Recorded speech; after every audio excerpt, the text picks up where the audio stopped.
person, we knew the law firm was a law firm with Alex Spiro as a partner. So what? They're trying to put this on you? Now we get to realize we get one of the first big celebrities, right? And it's Jay-Z. So we could probably think that Jay-Z slips. Okay. Jay-Z or Alex Spiro on behalf of Jay-Z has been pretty active recently. Again, Alex Spiro, under the direction of Meg Thee Stallion, has filed a lawsuit against Milagro. Alex Spiro represents Roc Nation or Jay-Z's interest, and now they're suing a lawyer who was levied, from my count, I think over 17 or 16 lawsuits against Diddy. In the majority of the lawsuits, they claim there were other people of interest, high-profile people that either watched, participated, or ignored. Whatever you want to go with, that's what you want to go with. Now, I'm going to also, this is where my opinion comes in. I've read a bunch of these lawsuits. They sound like bullshit. I'm going to be honest. Like, out of the seven, I've read every single one on street. Out of the 17, like, I'm going to be honest with you, maybe like 4, you could be like, maybe there's something there. The others just sound ridiculous. Something out of like a movie. Right? And again, I'm not trying to shit on nobody's claims, but come on. Like, you know, some of this shit just sounds like, yo, it just sounds like, he's like, yeah, I was making a band, and Diddy says, how bad do you want to be a star? And I said, really badly. He said, well, come with me in this room, Playboy. Then he whipped his dick out and told me I got to suck it. And I'm like, come on, bro. Like, come on. Like, that's just so cliche. Well, whatever. Maybe it could be true. I don't know. Right? Now, we got the lawsuit here. And we're gonna recap it. We're going to go through it. But I also do want to say this. And I like to put this out there because when you see a lot of things, it's very important for y'all to understand how media works. What Jay-Z's done that Sean Carter's, sorry. What Jay-Z's done that Diddy didn't do. Let me tell you the really big difference I've noticed between both guys is that Jay-Z has put so many people in positions of power and helped so many entities, and also made sure his interests are represented even throughout media, that there are levels of cushioning for any type of, let's say, bad press or stories that would make him look in a bad light. Diddy was just drinking Ciroc and trying to butt fuck things. Allegedly, I don't know, right? But Diddy was just on some bullshit, like, come to the party, Playboy, let's just do some free bus. He was just wild. Jay-Z. Show up the holidays. Talking about my husband and holiday trips and holiday bonding and holiday toys. You know why? Put it like this. Half of the media personalities in the game right now, they're not touching this with a 20-foot pole. Remember, they were all hesitant to touch the Diddy stuff at first calls. But then eventually they did. I swear. They're not touching this one. At all. Okay? Can you tell me whose body was it you saw? That's going to show and go to the power of not only Jay-Z but Roc Nation. Their influence within the industry, as it relates to being able to make and break rappers' career, help radio personalities and media personalities get to where they want to go, basically open and shut doors for people. And also, when you even go back, you're going to start to realize a lot of things kind of connect. Like, you know, this is a personal opinion of mine when it came to the Tory Lanez situation. I'm not saying Tory did not do anything wrong, so I'm not here to absolve Tory Lanez. But I do believe at a point, because of how the case was going, I felt Roc Nation stepped in and said, we're sending this nigga to jail. This is my personal opinion. Roc Nation, as I'm saying, is a very powerful entity. Jay-Z is a very powerful person.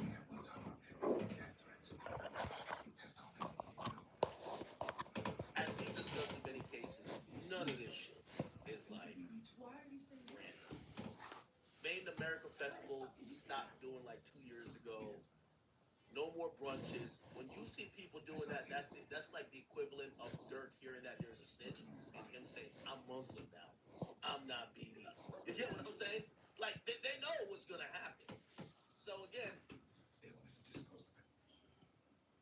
deal with some powerful people. And again, I am not here to say I believe these allegations, but I just like to shine the light on the people in the media who are going to be quiet, the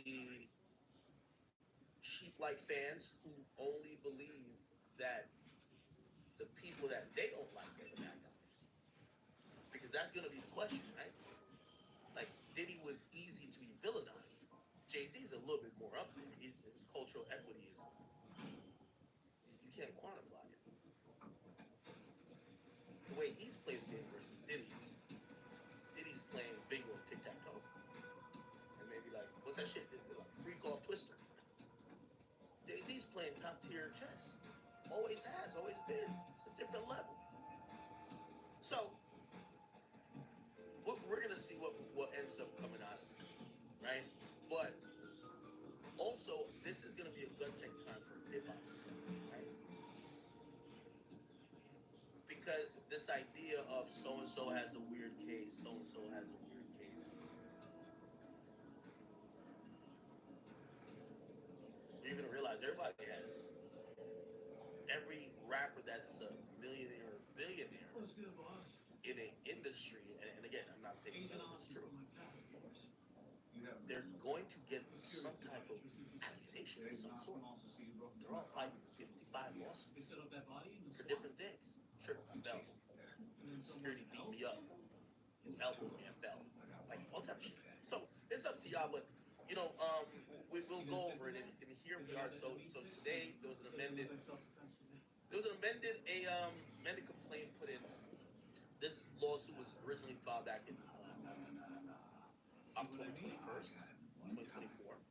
It was filed along 4 other lawsuits that day, and it was filed in the Southern District of New York. Okay. Now, before it listed a bunch of individual does, okay, because since that person's name doesn't call unnamed people that they're suing, individuals. Now they have named Jay-Z and added on a few more companies of Sean Diddy companies. Which, by the way, I'm not going to bore you by showing everything. They also they have also petitioned for Jay-Z to be served, and I'm pretty sure now this thing is public. His lawyers are going to just take the service of this lawsuit and deal with it. Now, I want to, before I get into it, and by the way, this is his debut, so they just tacked on something. Before I get into this,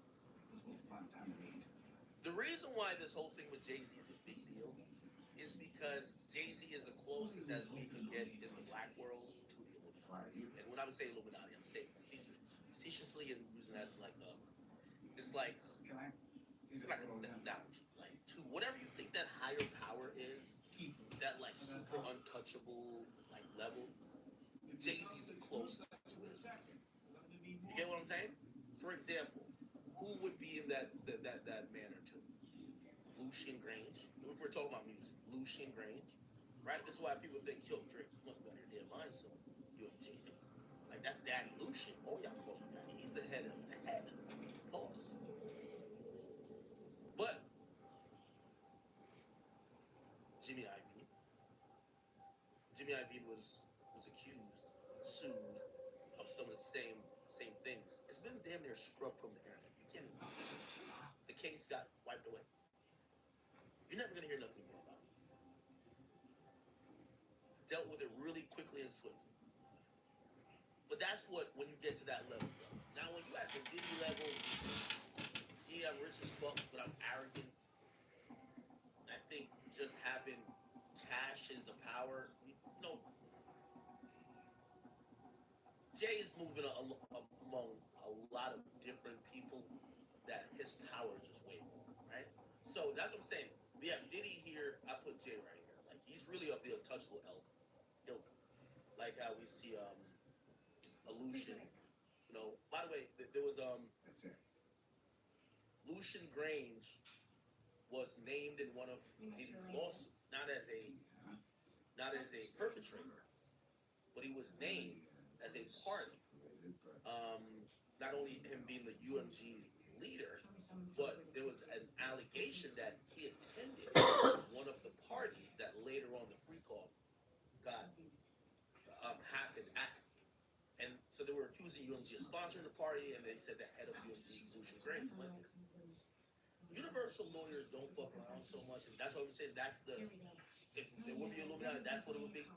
The fucking lawyer who filed it had to apologize for filing for including Lucian Graves' name in there, remove his name completely, and actually retract everything they said about him. Okay, never seen that shit. That's what I'm talking about in terms of power. And I do think Jay is near that. I don't think he's exactly there, but the closest a black man will get to, if you ask me. Anyway, let's get into the lawsuit. So, this is a lawsuit that deals with a 13-year-old being drugged at an after party. We've read this before. They put a few more details and they name more names, but I'll read it in full that you guys can hopefully get the gist. So it says, defendant Sean Combs, P. Diddy, Puff Daddy, Didddy, a.k.a. Love, alongside his longtime friend and collaborator, Sean Carter, a.k.a. Jay-Z, drugged and raped a 13-year-old girl at an after party following the 2000 Video Music Awards. Another celebrity stood by and watched as Combs and Carter took turns assaulting the minor. Now, this is interesting. When I first heard about this lawsuit, before I pulled it back up, I actually thought that they were going to name Jay-Z as the person who watched. I didn't know that they're naming Jay-Z as the person who actually did the sexual act. Now, why is that important? Because the mere fact that they're saying another celebrity stood by and watched, that person is a witness, right? So who is that person? That person, through discovery, whatever, has to get named. And it's going to be interesting where that person lies. Does that person say, yeah, I watched Diddy and Jay-Z fuck this girl? Now, what's irrefutable is this. If that person says, yes, I watched Diddy fuck this girl, we're going to hear later, the girl alleged she was, and by the way, she's grown now, clearly. This is in 2000, so she's 24 years plus 13. She's 37. She's 37. The woman now alleges that she was intoxicated, or she was drunk, or something. Now, that doesn't matter if someone says, like say the other celebrity says, nah, I see you suck both of them off. You were not drunk, or you were sober. The problem here is the girl is 13. It doesn't matter if she's drunk in any type of state of mind. That's a child, right? So if they had sex with this 13-year-old at all, that's a huge problem, right? Whether, and by the way, most of these lawsuits, we've read all of them, they have a pattern of saying, hey, you show up to the event, you get a cup, we take a sip. We usually know it takes like three drinks for us to start feeling away, but all of a sudden, we start feeling dizzy, woozy, and we wake up in our pussy hurt, right? Or butthole. But it don't really matter about the drugging if that's what they're doing. If this person is 13 and has sex with Jay-Z or Didddy, that's a problem, right? Now, I know some of y'all, defenders or, other people might be like, well, imagine if she lied about her news. That could be a thing too. That could be a thing. Maybe she told somebody like, hey, no, I'm 17, or that would be weird, fucking weird too. I'm 18. I'm 18. How old were these guys at the time? Let's see. How old was Didddy? Maybe about Lord Jennings, and maybe about the guys up in Reading. If Didddy is 55 now, in 2000. You're not gonna be able to talk the way I was.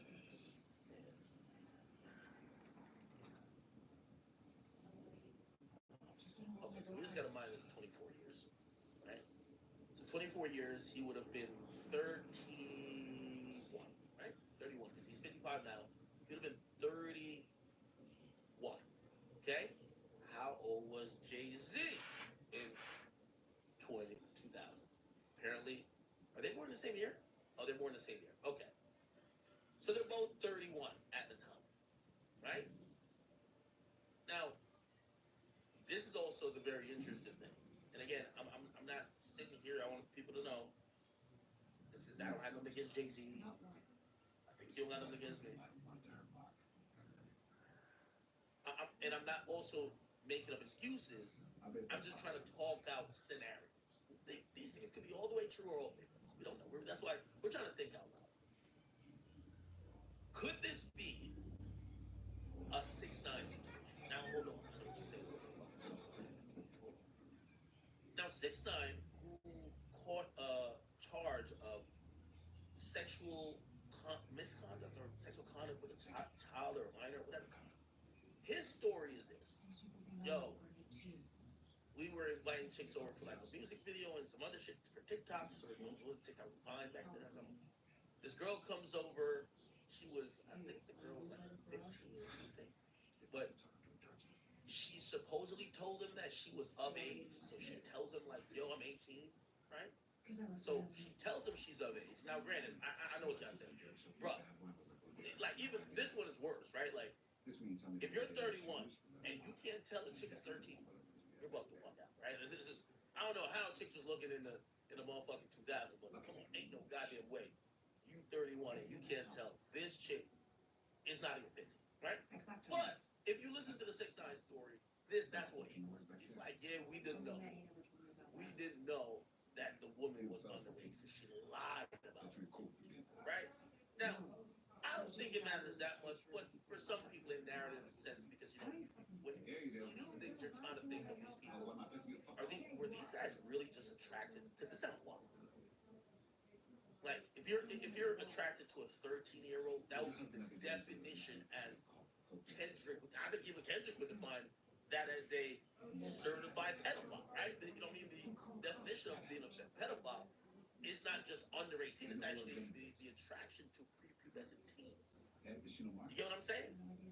Right? I think I got my definition right. Definition of pedophile. Well, the simple one is a person who's attracted to children. When you get into a psychological way of how they look at it, they said that they actually call pedophilia a disorder, which I'm like, what? Okay. In which an adult experiences primary or exclusive sexual attraction to prepubescent children. Although girls typically begin the process of puberty at age 10, 11, and boys at 11 or 12. Psychiatric diagnostic criteria for pedophilia extends the cutoff point for prepubescence to age 13. Now, it's weird for me to do these things, trust me. But I'm just trying to talk about this stuff. So technically, that would actually be a pedophile. You get what I'm saying? If you're a grown ass, that's, we almost call that pedophile.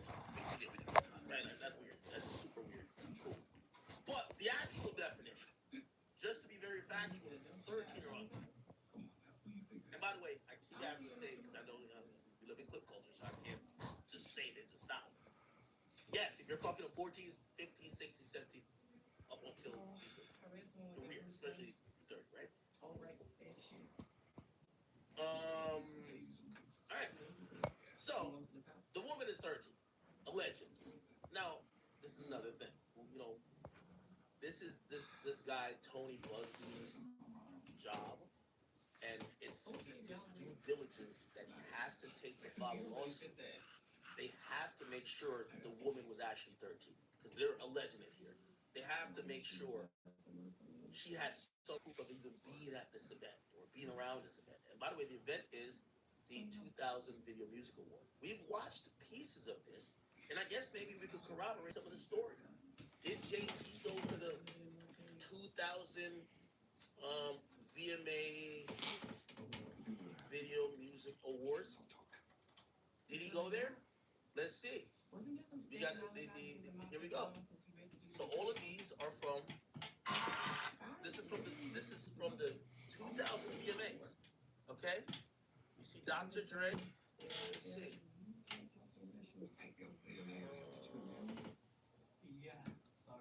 Okay. Look like he got nomination. Look, let's see. Here we go. DMX. Okay, what category is this? Oh, this is the nomination for Best Rap Video. Again, this is the MTV Video Music Awards in 2000. Best rap video. DMX. Party up. Rest in peace, X.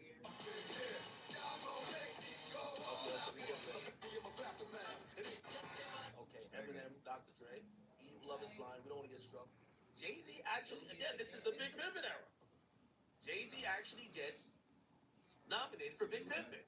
No, my prize right there. Okay.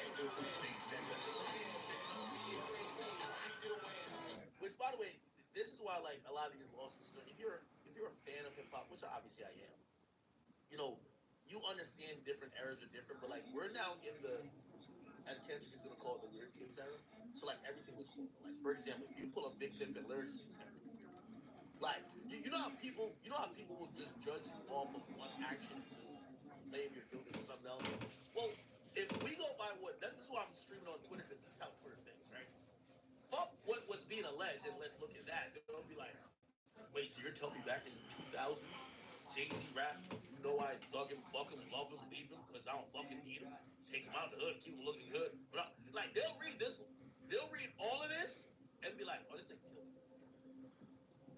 Now, obviously, I'm not doing that because I think that's wrong. But that's how, and this is why I'm streaming on Twitter because you got to hold the mirror up at Twitter. Like these Twitter motherfuckers, this is all they do. Like they're all soapbox that forgot where rap was coming from. I see everybody's championing Kendrick with this new weird case era shit when half of these niggas slap they hoe, half of these niggas cheat on their wife, half of these niggas have ran trains on groupies. Like I don't want to do no Hannibal Buress here because I have specific examples. And also half of them have women saying A, B, C, or D about them. That's just a reality. You know what I mean? Okay, many chicks want to put Jigga Fist in the cuffs, divorce and split his bucks just because you got good head. I'ma make bread so you can be living it up. Shit. Okay. This was what Jay-Z found out. Honestly.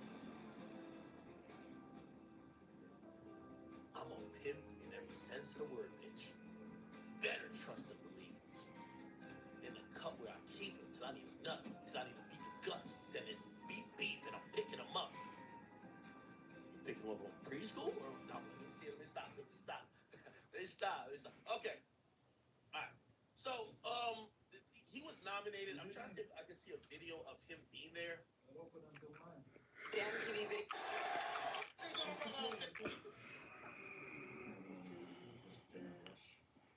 Look, Kim was some shit. Interesting. All right. Let me just Jay-Z.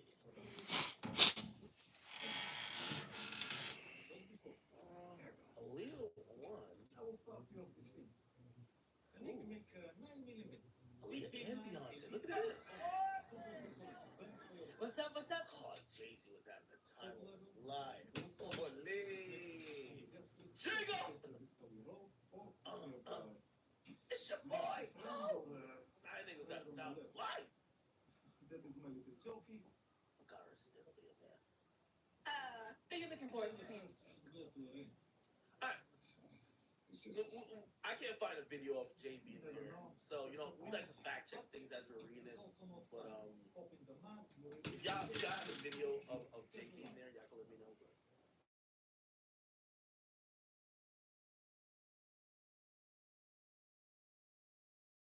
Awesome. So they're saying another celebrity still by watching as Combs and Carter took turns assaulting a minor.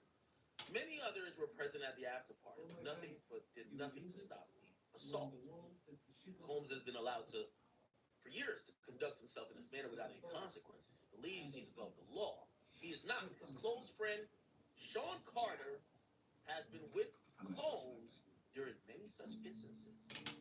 This guy here, both perpetrators must face justice. For decades, defendant Combs abused, molested, raped, assaulted, threatened, and coerced women, minors, and others for sexual gratification. to assert dominance and conceal his abhorrent conduct. He accomplished these acts by and through a criminal enterprise built on his success as a rapper, record producer, and record executive. Combs is one of the wealthiest musical artists of the world, behind the facade of a three-time Grammy Award winner and discovering and developing multiple famous music acts and ranking on Forbes' list of highest-paid entertainers in the world. There existed something sinister, a dark underbelly of crime, sex trafficking, forced labor, kidnapping, bribery, and prostitution. Combs is a menace to society, women, and children. While his wealth has kept him above the consequences for years, Combs now faces the awesome power of the American judicial system and ultimately a jury of his own peers, who will be asked to punish him for his deplorable conduct described herein.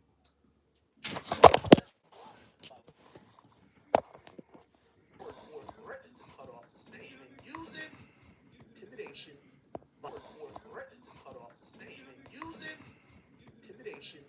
violence, and drugs.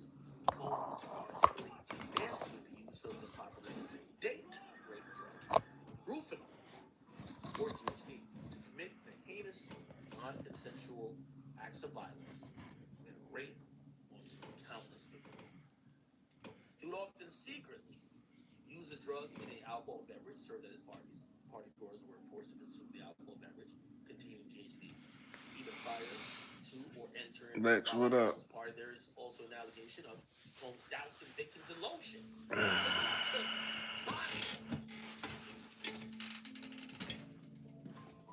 laced with GHB, so that the drug could be absorbed through the victim's skin and make it easier for him to assault him or her. Further, it's well known that Combs had a practice of lacing water bottles, water, with other substances such as Xanax, and distributed at his parties. His recurrent and pervasive physical abuse took place for multiple decades. His tendencies of violence and sexual assault were well known amongst his colleagues, his employees, agents, and businesses. Numerous occasions, from at least around 1996, and continued for years, Combs assaulted women and men by striking, punching, dragging, throwing objects at them, kicking. They also assaulted children, both physically and sexually. In 1996, he was found guilty of we don't have to go down his past. And they talk about the other lawsuits he got. Okay, cool. And then let's get to. Now let's get to Sean Carter. Defendant Carter, aka Jay-Z, is like Diddy. A wildly successful rapper and businessman, Carter and Combs have a long history together.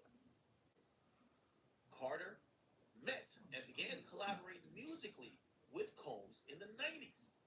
Combs and Carter rose together to the very top of the hip-hop industry in terms of fame and influence by the end of that decade. Combs and Carter were not only simply occasional collaborators in the music industry.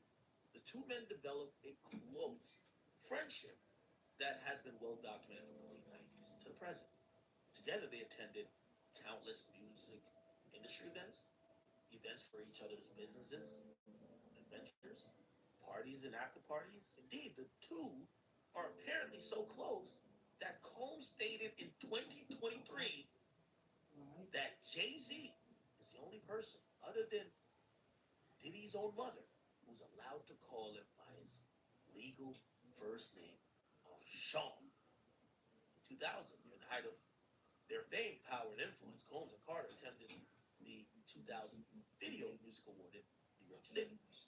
Afterwards, Combs hosted an after party for many of the most famous celebrities in music and entertainment industries, including Carter, Jay-Z, which is where the events the legend is complaining occurred. So here are the allegations. Plaintiff is going to be unnamed. Okay, they're going to go by Jane Doe, and they reside in Alabama currently. Defendant Sean Combs is a male who, on information belief, resides in New York City through incarceration in the Metropolitan Detention Center in Brooklyn. on information to believe that all relevant times Combs owned and or controlled Bad Boy Entertainment Holdings and all these companies. Cool. The facts of Combs' ownership and titles of Combs' corporations enabled and conspired with him to commit the unlawful sexual violence against the plaintiff described here. I'm sorry. Defendant Didddy. Okay, so there's talking about the parties here. We want to get to more of the interesting stuff. Right, but okay. You even know what Sean. this man looks like? Carter. Shakes head. It's 6'4". Diddy. Diddy. Diddy. Diddy. Diddy. Now, defendants. Okay.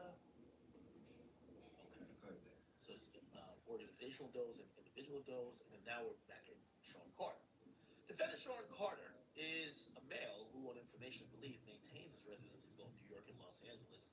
He's more commonly known by the industry name Jay-Z. Carter was identified in the plaintiff's original complaint as Celebrity A.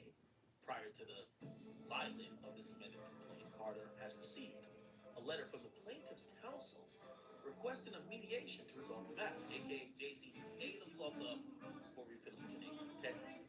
Upon present information and belief, Jay-Z responded to said letter by not only filing the utterly frivolous lawsuits about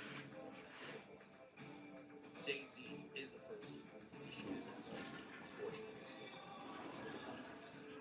So not only filing utterly frivolous lawsuits, but also orchestrating conspiracy and harassment, bullying, and intimidation against plaintiffs' lawyers, families, employees, and former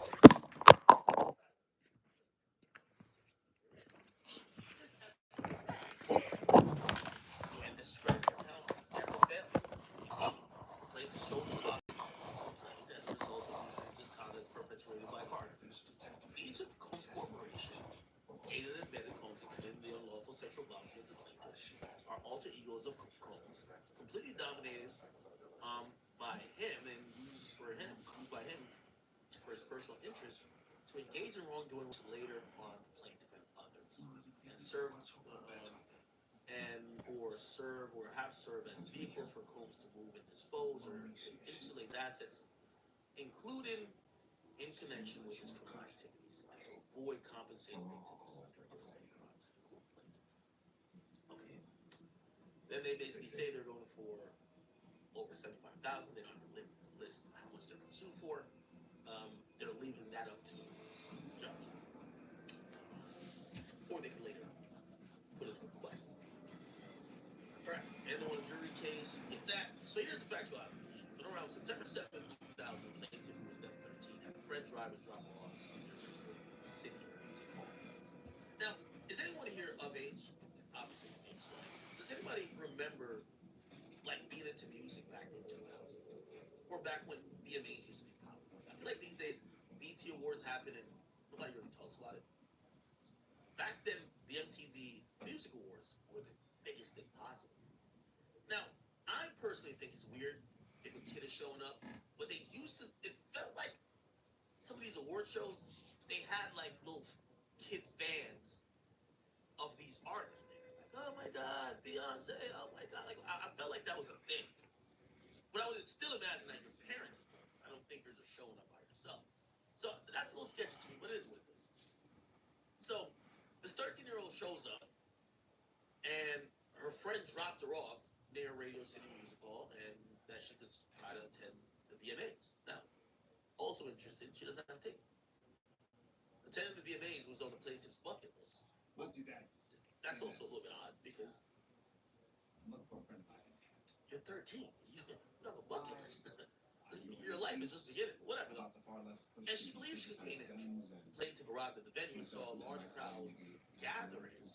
As artists and entertainers began arriving, plaintiff was very excited. As the event began, much of the crowd moved aside with the plaintiff without a ticket, as I said. Remained outside with others and watched the VMAs on the jungle. Chat. So that's what I'm asking you. That's weird. Does that sound odd that maybe a young child, or I'm guessing maybe there wasn't much parental supervision, but did people show up to these award shows and just kind of like, I just want to see a celebrity? These days, I feel like people are numb to celebrities to a certain extent because of social media. Like, if you like Usher, you could just DM him. if you like Chris Brown, Drake, you can DM them. Back then, the only way to see these people was probably to show up to some of these things. So I don't know if maybe it's just my mind now saying that's kind of odd, or maybe that was what people did then. What do y'all think? Let me pull up the chat here for K Academics. How y'all doing here? Just know that every gun he's got is loaded. Damn, we got a packed house up in this bitch. 20,000 watching on K Academics. Groups are transphobic as fuck, but They're like cares here. We're all 40 million views on X. Interesting. We believe in actual freedom, not Okay. fly by night after fly. So it says that as the event began, once the crowd went in, the players were out to get outside watching all the determined to get into the building for an after party, she approached several limousines parked outside and attempted to talk her way to either. One of the limousine drivers she spoke with claimed to work for Diddy. The driver told her that Diddy liked young girls. Holy shit. This is Monty Daniels, CNN. And she fit what Diddy was looking for. That's right. I make the call to London. If you're over here recruiting for Diddy, sounds like you're recruiting 13-year-olds for Diddy, you're guilty too, right? This is why when some of the security guards be talking to Diddy, I be like, you're doing here is novel. yeah, I really wanted to believe that. More about it.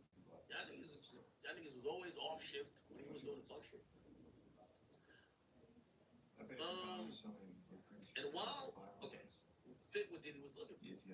And while not allowing her into the awards, the driver invited her to an after party. The driver stated that she had to drive Combs and others to an after party first, but instructed the plaintiff to return to his location after the event, and that he would pick her up and take her to the after party. So essentially, she's not going to the award show, but she could possibly see some of these celebrities at an after party. Later that evening, the plaintiff excitedly returned to the same location and waited for what seemed to be a long time. The driver eventually returned and drove her to what was described as an after party. After approximately 20 minutes, the plaintiff arrived at what she believed to be a large white residence with a gated U-shaped driveway. Once inside, two men asked the plaintiff to sign a document, which the plaintiff did not read, but which she now believes might have been a non-disclosure agreement. She was told that she could not discuss what happened at the party. She gave the men her name and then signed the form, but did not receive a copy. Inside the building, the plaintiff recognized many celebrities as she entered what appeared to be a large living room or foyer containing a large crowd. The plaintiff attempted to mingle in the crowd and talk to several of the celebrities that she recognized and whom she wanted to see at the VMAs. Wait staff circulated through the room carrying trays of drinks, and loud music played throughout the event. The plaintiff observed a widespread drug use, including marijuana and cocaine. If you're 13, would you know what cocaine looked like? I don't know, maybe I'm thinking 13 too innocent. I know 13-year-old now, they fuck it, they do it all, whatever, but like 13 is kind of normally like innocent, right? How the hell you know all this shit? And by the way, she's showing up to these things by herself. Okay, whatever. After attempting to talk to numerous celebrities, the plaintiff accepted a drink from one of the waitresses circulating the crowd. The drink was reddish yellow mixture. It was a reddish yellow mixture that tasted like orange juice, cranberry, and something bitter. After drinking just a portion of that drink, plaintiff started to feel woozy, lightheaded, making her feel the need to lie down. A photograph of an actual exemplary container used by Combs and or his agents and employees to insert GHB into alcoholic drinks is seen alone. Is this a syringe? What's that here? Looking for a place to rest, the plaintiff walked down what appeared to be a hallway containing several rooms off of it. She entered what appeared to be an empty bedroom so that she could lie down for a moment. She did not lock the door. The room contained only a large bed with no furniture of any kind, television or any other furnishings. Soon after, Combs entered the room, along with Jay-Z and a female celebrity. You might have left with that guy. You know what this means, Jack? Tony Busby, whoever celebrity be is hitting up that other celebrity and said, "Hey, I just named Diddy. No, I just named Jay-Z. You gonna pay us, or we gotta name you too?" You gotta realize that again. Let's kind of reset for a second. These are civil suits, right? So there's no justice in terms of people going to jail. Obviously, Diddy's having his own situations, but he's still not even charged in like criminal offense, right? So there's no like justice. You might say that sounds extortionary, but the whole nature of the lawsuit is not to get jail time for anybody. It's to get money. So this is why, like the claim of extortion, the very nature of these lawsuits is extortion. You get what I'm saying? If you're saying, "Yo, pay me $500,000 because I think you butt fucked me," that's almost like the very basic, like transcript for extortion. So civil suits, in essence, if you use them maliciously, could be just extortion already. But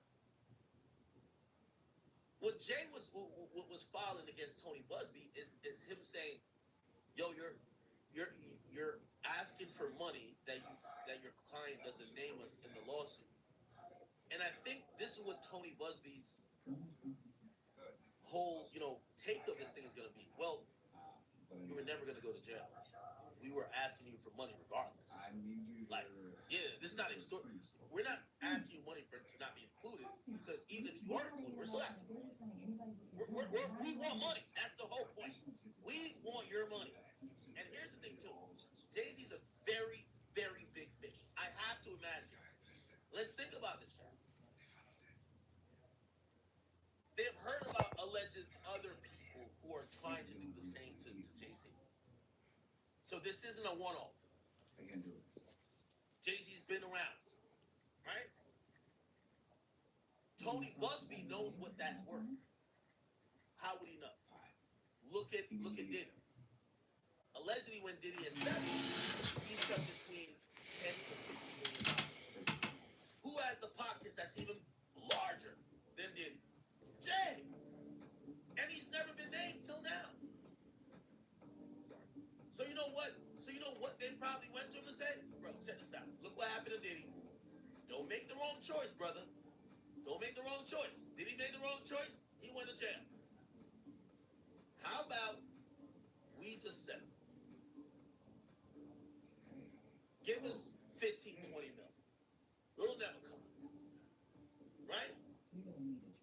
I have to imagine that's what it was. Now, that's what Jay-Z's calling extortion. And I think extortion has a broader definition, because I guess it could be. But I think people generally, like, if you think about Kevin Hart, or what Kevin Hart alleged, in his situation, that was like more textbook extortion. Pay me this money or I'm releasing a video of you fucking. So if you don't pay the money, the video comes out, right? But here, it's like, well, we're suing you. We don't care how we get the money, whether we get it from a settlement, which saves us legal time, legal resources, and we can just bust down that bread immediately, right? And I would imagine they're doing it pro bono. And I've talked to a bunch of attorney who, well, not pro bono, there's another term for when guys do litigation on behalf of a plaintiff. So I'm going to be actively thinking about what could their liability be here, right? If Jay's fucking, Diddy's fucking, they clearly gonna get sued, right? Combs aggressively pushed the plaintiff with a crazed look in his eye. I don't know what type of look. Grabbed her and said, "You ready to party?" Damn, I imagine this thing sound like Vince McMahon. Holy.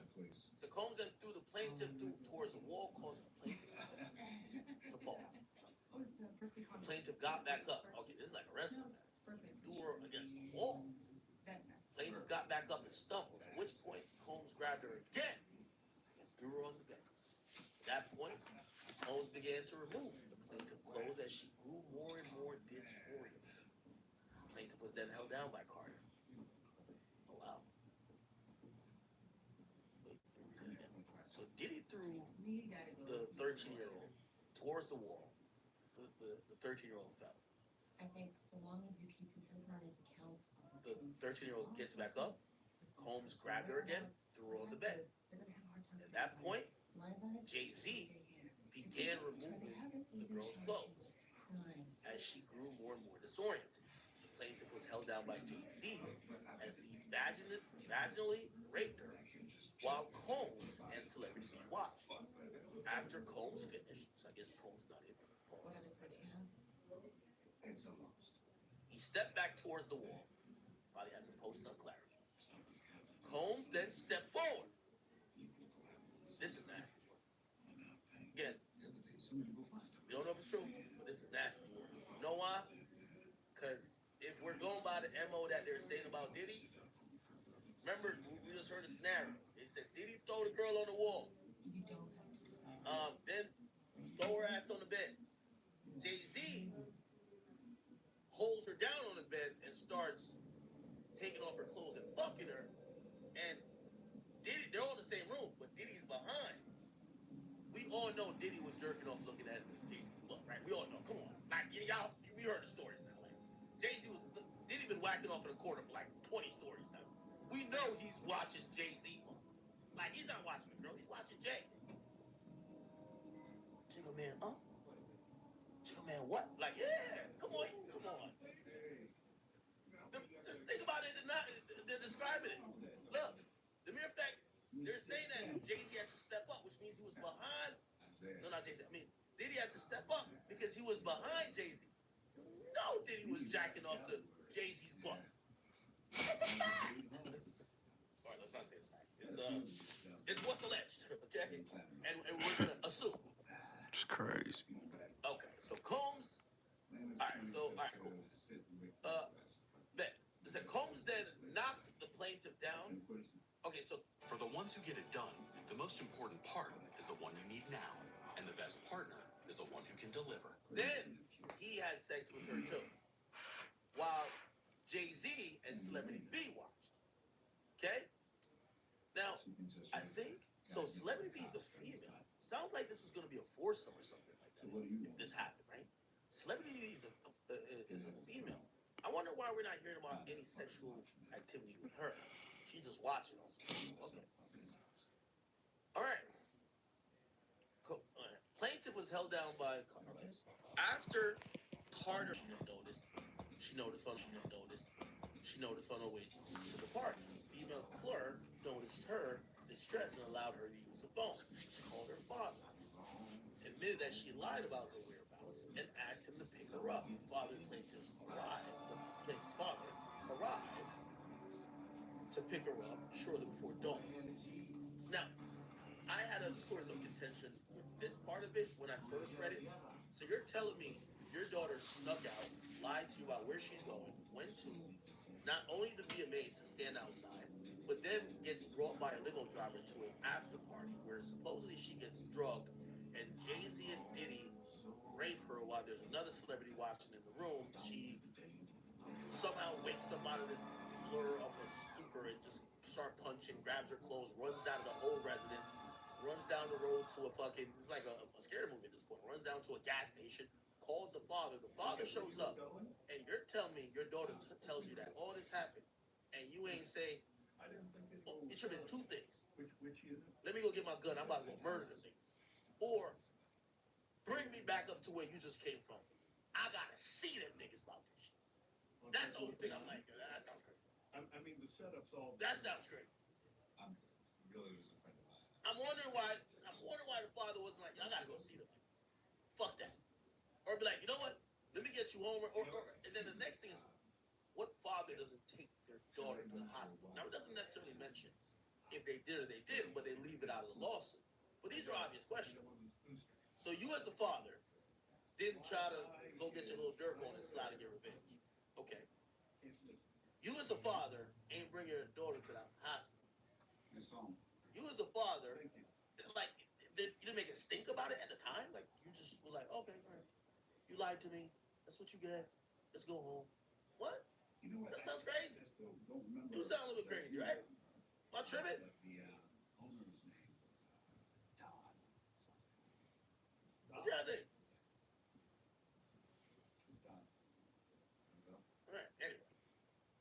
After the assault, the plaintiff fell into a deep depression which continues to affect every facet of her life. The plaintiff suffered from post-traumatic stress disorder and a seizure disorder caused by stress and trauma. The plaintiff has had difficulty maintaining normal relationships and lives largely withdrawn from society. They're filing this as a violation under the New York Victims of Gender Motivated Violence Protection Act. And this is how they explain it. Sorry about that. Oh, please, please. It's just a mix-up. And this is coming from the Busby You want Fund. a beer? Okay, now, You're gonna yell at that realtor for the year? in record time, Sending you out on a wild goose chase? You know, I Rock said- Nation has released a statement from Jay-Z. Do you have a wife? Kids? Well, what kind of place are you looking for? Oh, okay. I was like, what's a Rock Nation? Man, block me. All right, this is the letter from Jay-Z. It says, my lawyer has received a blackmail attempt called a demand letter from a lawyer named Tony Busby. What he had calculated was the nature of these allegations in public scrutiny would not be accepted. No, sir. It had the opposite effect. It made me want to expose you for the fraud you are in a very public fashion. So, no, I will not give you one red penny. These allegations are so heinous in nature that I implore you to file a criminal complaint, not a civil one. Don Jr. You better days. Right? I'm lying. But also, here's the thing, and Green you know, Beret. even okay, He got a bad conduct discharge before his first year was even. these allegations are so heinous in nature. I implore you to file a criminal complaint, not a civil one. What's he doing? Who would commit. It is a new hour here on live now from Fox, and we do have some breaking news that we want to bring to you. It was being reported by TMZ, and now Fox News. We are learning that Jay-Z is accused of raping a 13-year-old girl. That is new in the Diddy lawsuit, and the new allegations are just coming out this evening. Jay-Z is being accused of raping a minor along with Diddy at a MTV VMAs after party back in 2000, according to documents obtained by Fox News Digital tonight. The lawsuit, which was initially filed back in October, was refiled tonight in New York by an anonymous accuser claiming Jay-Z, whose full name is Sean Carter, raped her while Combs and Celebrity B watched. So that other celebrity was not named. Initially, the lawsuit stated Combs raped the minor while Celebrity A and Celebrity B watched. Carter was named as Celebrity A in the refiled lawsuit. Representatives for Jay-Z did not immediately respond to Fox News Digital request for comment. Combs and Carter allegedly, quote, took turns assaulting the minor, according to the lawsuit. Many others were present at the after party but did nothing to stop the assault, it alleges. The 13-year-old girl was dropped off at Radio City Music Hall by a friend as she wanted to attend the MTV Video Music Awards back in 2000, according to the lawsuit. In an attempt to gain entry to the venue, she began approaching limousine drivers waiting outside the celebrity-filled event. One of the limousine drivers she spoke to claimed to work for Diddy, the lawsuit read. He told her that Combs liked younger girls and said that, quote, she fit what Diddy was looking for, not allowing her into the awards, but inviting her to an after party. The 13-year-old, quote, recognized many celebrities upon arrival at the party and was required to sign a non-disclosure agreement. However, she was not given a copy. Combs, who would have been 30 years old at the time, then allegedly attempted to force the girl to perform oral sex on him. He stopped after she hit him in the neck, according to the lawsuit here. So, now Jay-Z being accused in this now 24 years ago of raping a 13-year-old alongside Diddy at an after party here. So these are the newest allegations rocking the music world this this evening, and we wanted to bring that to your attention all right here on Live Now from Fox. Of course, we will continue to Rap and media mogul Jay-Z now accused of raping a 13-year-old girl in 2000 along with Diddy Combs. Now, this lawsuit was originally filed back in October in the Southern District of New York, listing Diddy as the defendant. But it was just refiled today to include Jay-Z now, whose real name is Sean Carter. Of course, he's the husband of Beyonce. The anonymous accuser alleging the assault occurred after she was driven to an after-party following the MTV Video Music Awards. The suit says she was offered a drink that made her feel, quote, woozy, lightheaded, and felt like she needed to lie down. Shortly after, the suit claims Jay-Z and Diddy entered the room where she was resting, eventually sexually assaulting her. And now, just in the last hour, we are hearing from Jay-Z and his team of lawyers. They're denying the claim and say that they are the victims of blackmail, saying, quote, I will not give you one red penny, and my only heartbreak is for my family.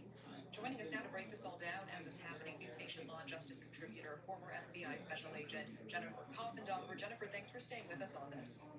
Absolutely. Thanks for having me. And so we just received a response from the victim's lawyer, really just in the last few minutes. Take a look. This is on social media. A lawyer, Tony Busby, saying Jay-Z has, quote, tried to bully and harass me and this plaintiff, but his conduct has had the opposite impact. He goes on to say that the allegations speak for themselves, and he will let the facts come out in court, not in the media. What do you make of this real-time back and forth that we're seeing between these two parties tonight? Well, it is interesting, and I think it's because Jay-Z came out so strongly and said, listen, I'm going to go after you, and then he filed a suit quickly on the heels of the other suit against Busby and the accusers. So because of that, you're seeing this taunting sort of back and forth in the media. Do you believe that we may see Jay-Z face a judge? And if so, when would we see him in court? An indication there yet?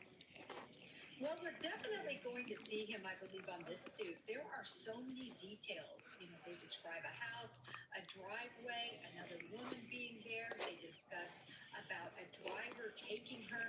So she's locked into this story now, and that means there could be additional witnesses to corroborate her story or refute the story. Yeah, I know you've mentioned the specificity of the details really stand out to you in this filing. Do you find it strange that the filing originally did not include Jay-Z, just Diddy, and now Jay-Z is suddenly added today? I mean, does that make Jay-Z's addition in any way less credible, or is this not in fact so unusual? It's not unusual when they're still digging up information and facts to prove the allegations that they're trying to make. In addition, remember, this 13-year-old says there's a female there. That has not been disclosed either. That will be very interesting because she could be culpable in this as well. Yeah, that is interesting. Do you expect we are going to be seeing other celebrity names added and refiled in other lawsuits involving Diddy? I do. I think this really has a web that wraps around many different people, and I think we're going to see a lot more people named. Tell me more about the details of any potential blackmail. We do see Jay-Z and his team really coming out swinging, making that allegation. Wouldn't that be a fairly easy allegation to prove? I mean, if in fact Busby reached out trying to blackmail him, wouldn't they have the receipts for that? Well, what happened was Busby reached out and offered.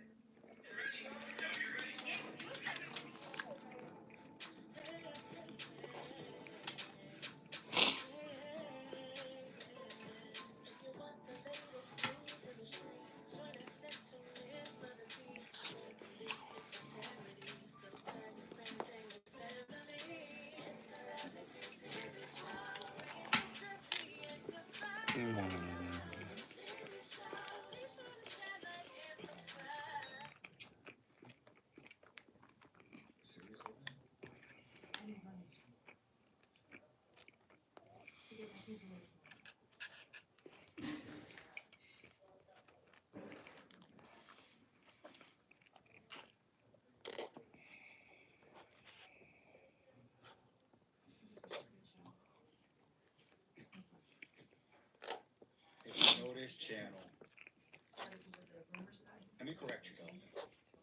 I don't idolize any man. I idolize one person, and tie like my mother said. I don't idolize in people, but Jay-Z is my goal. This is my goal. Said it for months. Damn you, Cat Williams. Damn you, Cat Williams. Breaking news, Jay-Z has just been revealed as one of the unnamed celebrities in those Diddy lawsuits, claiming some horrific things. Things so bad that Jay-Z has had to respond immediately. We have his comments right here. Welcome to Popcorn Planet. I am Andy Signor. You're going to be hearing about this all week, guys. This is massive. I wanted to get something out quick. I was learning about it. We're going to get into much more detail throughout the week. We have Jay-Z's response along with the allegations. Jay-Z is now being accused in a civil lawsuit of harming a 13-year-old person back in 2000 along with Diddy. Now, again, criminal complaint, not a criminal complaint, not a civil. Whoever would commit such a crime on against a minor should be locked away. Would you not agree? Pausing. It's not really up to Tony Busby to say. It's up for the federal government. We'll see if they do take charges against Jay-Z. But a little bit of a deflection here right up the gate. These alleged victims would deserve real justice if that were the case.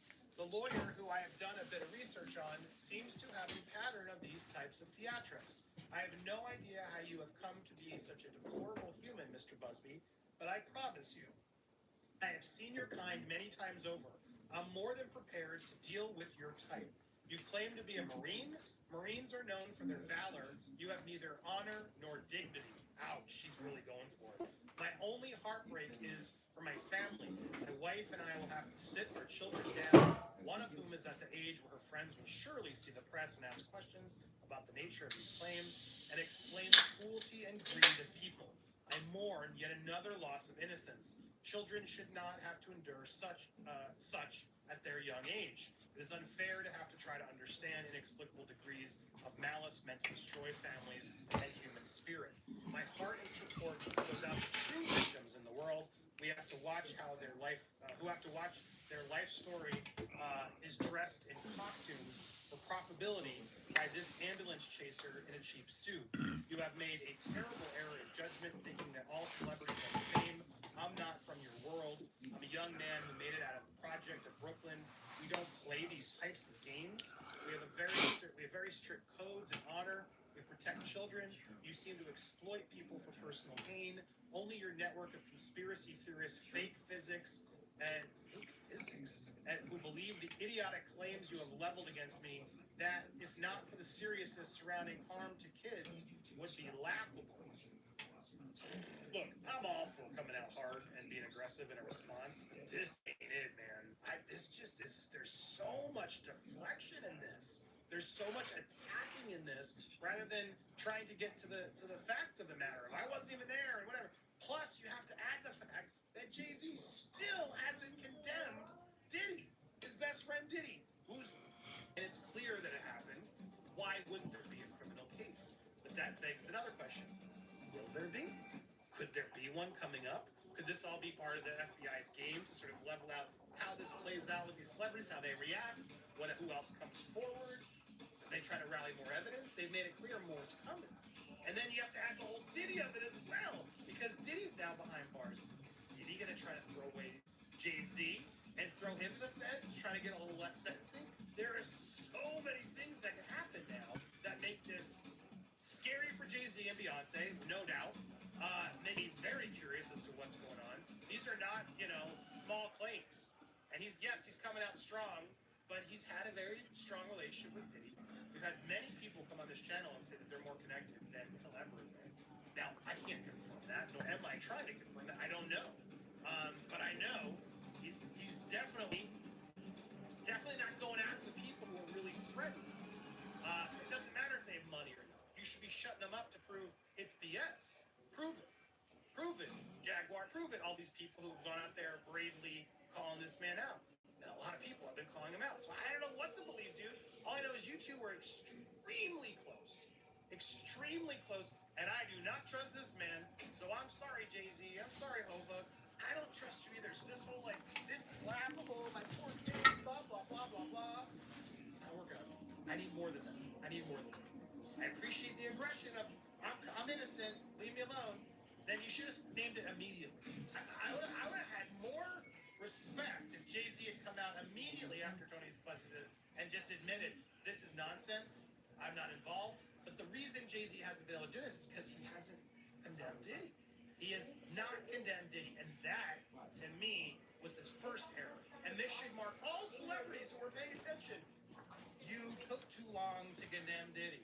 You should have been out there day one, and all of them didn't. We just have so many recollections of Harvey, W, and all the people who knew who were complicit in what he did to these poor women. Man, this is only going to get more and more spicy and more intense. And yes, we'll get some legal experts on tomorrow to break down what this means, as well as more details as they pour in tomorrow and throughout the week. But this, along with the lawsuit itself, we'll go through it again. So if you haven't already, hit that subscribe button on it. We got you covered on all Diddygate updates. Hit the bell for alerts. When you get those alerts, smash that thumbs up and leave a comment down below. This is a massive update. It is everywhere. This will be everywhere. Again, it doesn't mean it's true. It doesn't mean it's true, but it's going to cause a lot of hard questions, a lot of harm to his career, and a lot of questions. Because again, sometimes sadly, as I know from my experience, once you're accused on the internet, people on the internet are going to believe it no matter what happens. And now Jay-Z is going to forever be labeled this. So this is as slanderous as it gets. And it'll be interesting to see how far and how aggressive the legal team of Spiro, et cetera, go. Was he trying to threaten them back? Is he actually going to put his money where his mouth is? We will find out. Stay tuned. What are your thoughts? Are you surprised? Do you think his reaction was strong? I want to hear your comments down below. We got a lot more coming for you, so stay tuned here.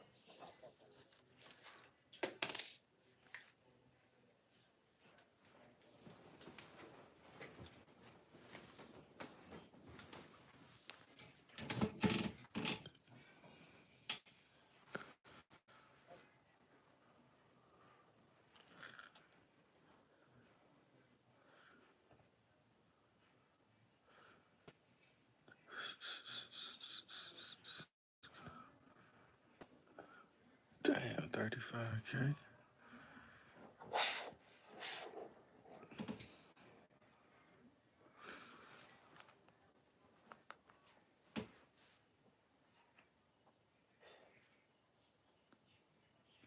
Finished. What happened an hour ago?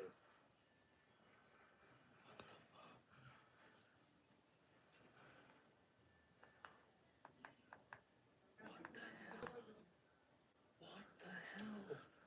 I can't believe this. I can't believe this. I can't believe this. Is he trending now as well?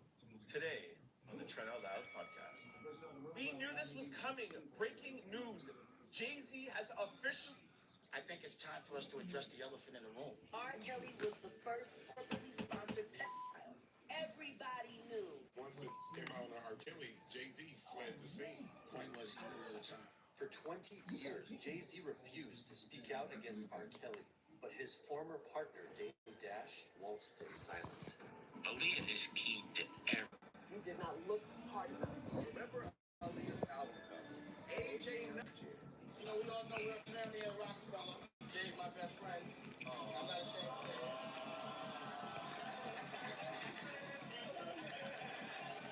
And we all know this is close, and that's one of the reasons why we're so tight as a family. Dame always fought for Jay, even when no one else would.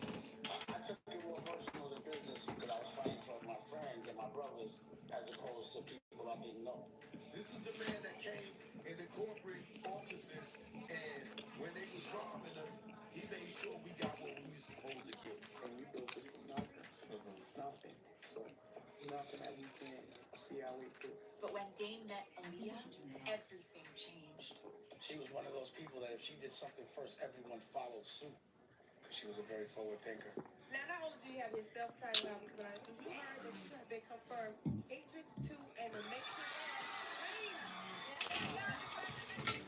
I feel so blessed because everything that I've always wanted is happening to me. And I just feel like I have so many places to go and so many things to enjoy. But I've never seen anyone that was going to affect the world like she did, despite the fact that she went through a lot of bullshit. Still very innocent and not jaded. Aaliyah could see a different side of Dame, but as they got closer, there was one thing in their way. Our intention at first wasn't even to be in love. We were just really good friends, and we fell for real. What love was. I didn't even understand what that. That was the other reason she was in such a. That was the other reason she was in such a rush to get back. And even when she got on the plane, she didn't like the plane. So like one of her last texts was, "I don't like the plane," and I literally was like, "Don't get on it." I literally was like, "Don't get on it." And if I'd have been an asshole that day and really stood behind what I believed in, she wouldn't have got on that plane. Hollywood lost a rising star with the death of 22-year-old R&B star Aaliyah. Tell me about that day. Where were you? I was getting my hair cut. I was waiting for her. She was trying to get back to me quickly because we were trying to see each other. A small twin-engine Cessna erupted into a fiery nosedive just minutes after leaving the Bahamas, where Aaliyah was shooting an upcoming music video. And, she said she had a teammate. Bobby said that there was a plane crash. Lee was in it, and it was heard, and it was true. Cousins and I all heard it, and it was like 10 of us was all crying down the line. And then I saw my dad, he was just devastated. I actually never saw him that low. I feel like emotionally he had hit rock bottom. It was one of the worst days we ever had. You also said that her death, it changed you, turned you into a monster. Yeah. It made me feel, because I know what real pain feels like and I've dealt with it. Can't be nothing worse than that. We actually have video at her funeral where we were very emotional. Remember that day? I don't revisit it often because it hurts. But a lot was going on in that. I mean, I still had to get myself together to fight because there were things that were going on. Dame barely had time to grieve when just 5 months after Aaliyah's death, Jay-Z did the unthinkable. Just the idea of having a whole album with myself and R. Kelly was an amazing prospect. Best of both world tours come to our city near you. Best of both worlds, shows, guns, condoms, everything. How do you deal with that when someone you respect does something that you don't with at all? You gotta remember, once I knew Aaliyah, I knew everything. So yeah, if me and you cool, and you know that I got a girl that your man, and I tell you, when you like, you gonna still work with her, what you gonna feel? So what you think I felt? Even as new allegations came out, Jay looked the other way. Kelly is accused of videotaping himself having sex with an underage girl. Prosecutors maintain the girl in the video was as young as 13 when it was made. I mean, I was there, you know what I'm saying? Like, I know that. I have nothing to do with that. That's crazy. Yo, partner. Yo, that's not. Yo, he's not my partner. Look how my partner played. You call him my partner? Publicly, that man did a record with my girl and then went on a tour with her. But I had to look right. And when my girl said leave it alone, I left it alone. You left it alone. Dame couldn't break his promise to Aaliyah, but his anger was spiraling out of control. Rumors of a growing rift between Jay-Z and Dame Dash. The Rockefeller CEO was caught crashing a marketing meeting at parent company Def Jam, accusing executives of trying to cut him out. This is treachery. I'm telling you, I'm sick of this. I see all of y'all yesterday. Why nobody told me about a marketing plan about Jay-Z? How do y'all call a meeting about Jay-Z without Rockefeller? They didn't even know why they put Rockefeller in here. What the f*** you mean you're gonna reschedule? What you mean you're gonna reschedule? You get the f*** out. You're not a leader. You don't know shit about my culture. You don't know shit about Jay. Dame was struggling to hold on to the one thing he had left, so he didn't see what was coming. They don't give a f*** what people exploit. So they trying to take our franchise from us. You know about the Scarface party and all that? No. Jay's performing there? Yeah, it's not for free. He's trying to take shit. Jay-Z is moving on from Rockefeller Records and former partner Dame Dash as he steps into his new role as president and CEO of Def Jam.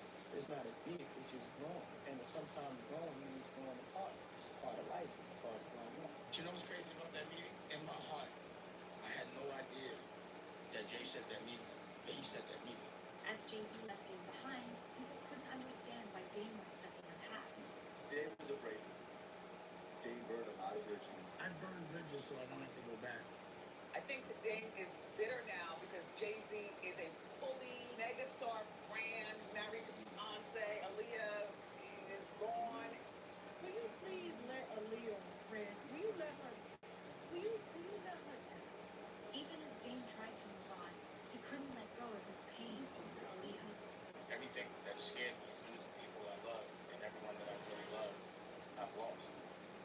it's made me be the animal that I am. Is that I don't want to sit down and think about the things that are hurting me.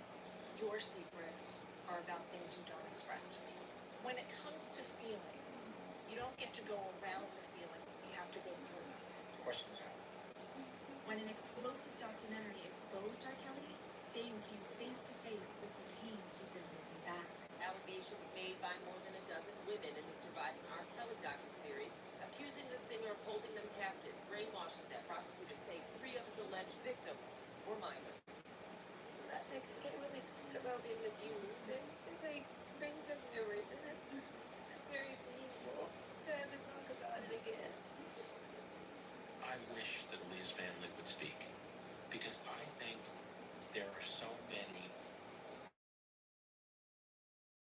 young black men that what it would mean to know that Aaliyah was hurt that way too. I can't stress to you enough how people are still suffering behind things that went on 20 years ago. You know, I watched some of it yesterday, as much as I could tolerate. There was a girl, and when she was even trying to talk about it, she couldn't. Yeah. And I remember really trying to talk about it, and she couldn't. Executive producer of Surviving R. Kelly, Dream Hampton, says the music industry is still protecting the R&B star. It was incredibly difficult to get people who had collaborated with Kelly to come forward. We asked Lady Gaga, we asked Celine Dion, we asked Jay-Z. Everyone keeps looking the other way. Period. Everyone has all these moral defensive movement. When it behooves them, they look the other way. And I'm not cool with that. The test about it wasn't convenient. About it was when it's inconvenient. And this time, Dame had to face his pain so he could do what was right.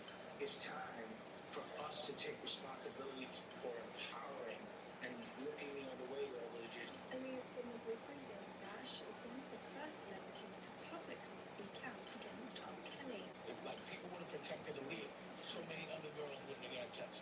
Like Aaliyah was like the sacrificial lamb for all that, because she didn't deserve none of it. So this energy isn't anger, this is energy for change. I want to change the way we look at rehabilitation from trauma, which is a prison. I want to change the way we heal. After 20 years, Dame's fight for Aaliyah finally got justice. Singer R. Kelly sentenced to 30 years behind bars after his conviction on racketeering and sex trafficking charges. This is a significant outcome for all victims of R. Kelly, and especially for the survivors. By remembering Aaliyah's lessons, Dame built the legacy that mattered most to him. What do you want to be remembered as, man? As a warrior. I fight for what I love. Dame Dash is launching his own streaming platform focused on health and healing. And the entrepreneur is also expecting a new baby with fiancé Raquel Horn. I saw all the things I was missing, so, you know, what do you think I'd rather do? Be on a yacht pouring champagne on a girl or taking my daughter to get a cupcake? It's nothing better than taking your daughter to get a cupcake. You know, there's nothing better than watching your baby smile. With his family by his side, Dame honors Aaliyah's memory every day. There hasn't been one day since she's passed, not one. In the 20 years that I haven't either heard her name, heard a record, or seen a picture of her, every single day she's present in my life, and I feel lucky for that. Every year the legend grows, and you were part of that legend. What do you think that people should remember about her? She was the coolest. She still is. She was magic. I never thought I'd see that magic again.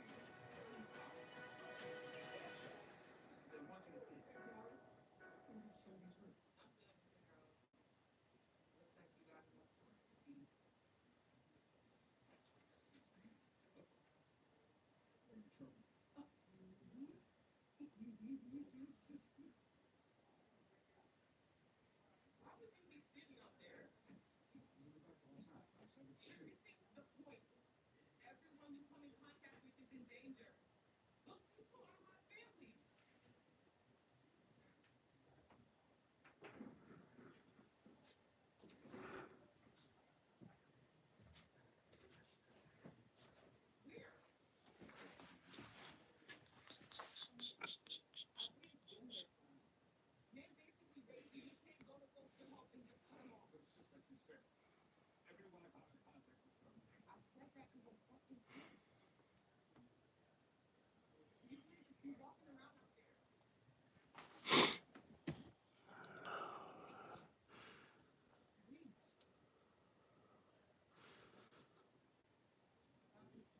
and you called the father. I'm interested to know what the father had to say. What was that phone call like? Why wouldn't you take your 13-year-old daughter to the hospital? Why wouldn't you get a motherfucking rape kit done? Why wouldn't you take her to a psychiatrist to make sure she she's still stable mentally? It's a whole lot of did you or what happened or why now 24 years later, here you go. It's as if Diddy would have never been caught up, this would have never came up. That's the factor in there that's making me say, why they doing this just to spice it up? And let me ask you a question. What do you think, right?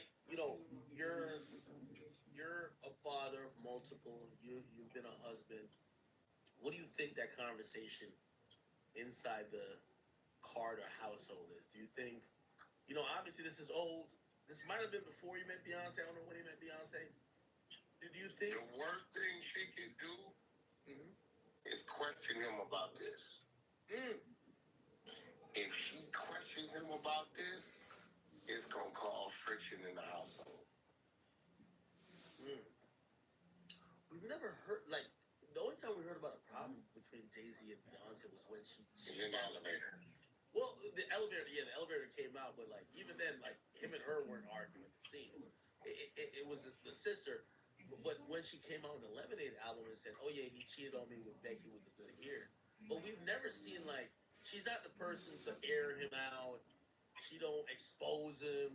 She don't talk shit about him. She was bad when she did that. She probably regret doing that. So when was you know what I'm saying? But I'm gonna tell you, the worst thing she can do is question him about this. What do you think? How do they have that conversation with Blue Ivy? Well, that's easy. They gonna teach Blue Ivy what slander is, and let them know that your mom and dad are these people, and you are also on a level of status, and you are a little worse than us because unlike us, who we got this fame later in our later years, you already have it down. This is why you gotta watch your friends, what you say to your friends, what you do around them. They gonna give it to her like that. Yeah, part of his statement, and I guess that's the part that kind of did interact with me a lot. Is where he says, my only heartbreak is for my family. My wife and I, obviously him and Beyonce, will have to sit our children down. I think they're 4, I believe. One of whom is at the age where her friends, talking about Blue Ivy, will surely see the press and ask these questions about the nature of these claims. And explain the cruelty, greed of people. I mourn yet another loss of innocence. I think about that all throughout, right?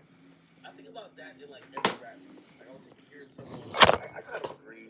They're like, yo, one day Kendrick might have to explain to his kid that Drake was that another popular artist was saying, yo, your daddy's not your daddy, right? But also it's the same thing with Drake's kid. Drake's probably gonna have to explain to Adonis at one point that another popular rapper was saying you're hiding a child. These things have become almost like a repetitive thing where and I wonder how you look at it where I don't have kids yet. Do you ever feel you're grown kids at this point. Do you ever feel damn, I have to explain to my daughter or my son about some shit they've seen about me or whatever the internet's saying about me? Nah, I taught my kids, right? Your kids is gonna be your home team. So, end of the day, they know you. You know what I mean? They know if you did it, didn't do it. You know what I'm saying? If my kids look up and see, if it says something right, one involved in the fight, they know it's a good chance that shit didn't happen. That definitely happened. If they look up and see some wild shit, bunch of goofy shit, they don't even pay it no attention because they know that their dad is in. Well, you just dropped me off to get my hair done. You're in the Range Rover. That Porsche been parked in the garage in the backyard for 8 months. You haven't even driven that thing, right? So it was like I was just relieved panic because I'd have been like, I just dropped you off. I'm not even in that car. You know what I'm saying? So it's like my kids kind of know, and it comes from communicating with them and letting them know what's going on. Like they know. Like I'll tell them, hey, such and such, such and such. You know what I mean? They don't pay attention to trolls. They don't pay attention to none of that. But if you got your kids like locked away in some secretive shit, and then it starts to come out, and they get to school around their peers, that's when it's a problem. Yeah. My kids aren't blind to the fact they understand the world, they understand social media, what comes along with this shit. But you know one thing I'm gonna give Jay-Z and Beyonce credit for? They live these secret lives. We don't know where they at. Like we don't even know what town they be in. We don't know what school they go. Like even now I'm thinking, I'm like, maybe she goes to online school. Like we don't know nothing about like how. About them. They, bro, for one, they're not on social media. Two, every time you hear about them, it's a business move or accomplishment, or they're on stage. This is the only time in how many years that we've seen some shit since the elevator incident that remotely reflects some negativity. They're out the way. They bought a $200 million house, or Blue Ivy got paid to go on Mom's tour, generated $10 million, or Jay-Z to acquire a new company, or that's all you usually see. It wasn't until this puppy shit where people start speculating. Be an onslaught. There's gonna be more. He's not gonna kick him, but he's not gonna reach down and pull him up either. Especially after this, bro. He cannot remotely put himself in a position where people start tying him to anything in this lane, bro. And Puffy needs to understand that. He needs to understand that dude got to stay the fuck away from you, bro. You know what I'm saying? Yeah, I'm really looking at the fallout with this. I think if I know hip hop, right, Jay-Z's credibility is Teflon. It could withstand, even though this is kind of crazy. 13-year-old is crazy, but it could withstand one accusation. We all know, like the dam failed really quickly. With Diddy when it was 2, 3, 4, 5, 6, 7 accusations. I'm wondering if we see more accusations. Do people start to be like, all right, man, hold up, man. Like, all right, one, we were like, man, why y'all capping on hold? Hey, what's up, guys? How you doing today, y'all? Listen, I've been scrambling around just so I didn't have to recycle things you already read, and I got.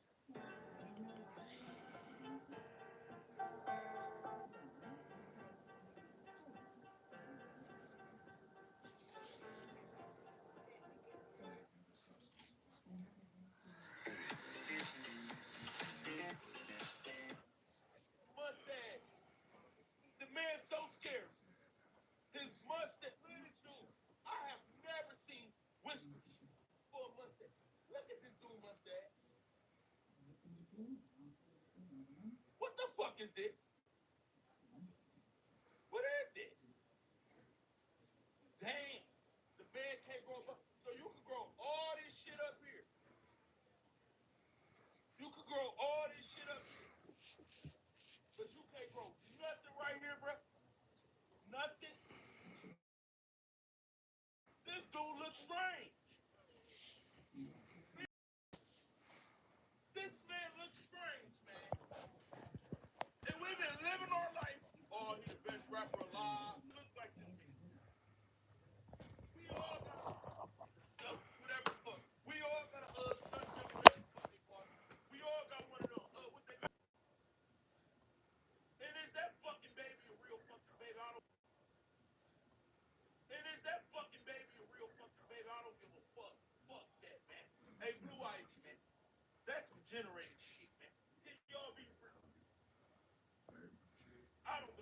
they was pregnant ever in my life. That Blue Ivy shit was some bullshit. Forehead, nothing. Nah, man, hell no.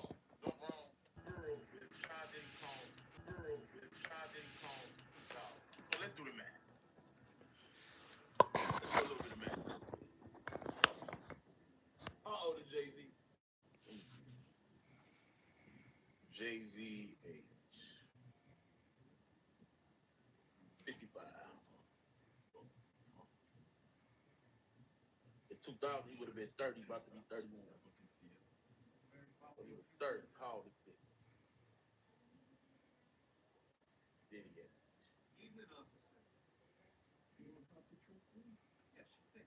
Diddy is 55.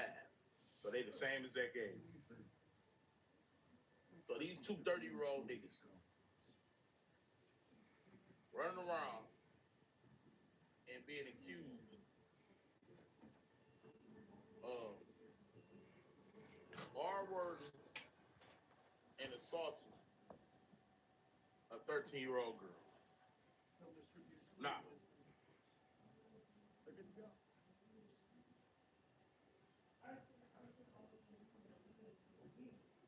part of me don't want to believe this shit. Part of me want to believe this some bullshit. They lying on this nigga. All of a sudden, but the other part of me remembers this story. Another part of me remember Foxy Brown. Another part of me remember how close this nigga was to Diddy. Another part of me remember how close this nigga was to R. Kelly. Can I ask y'all a question?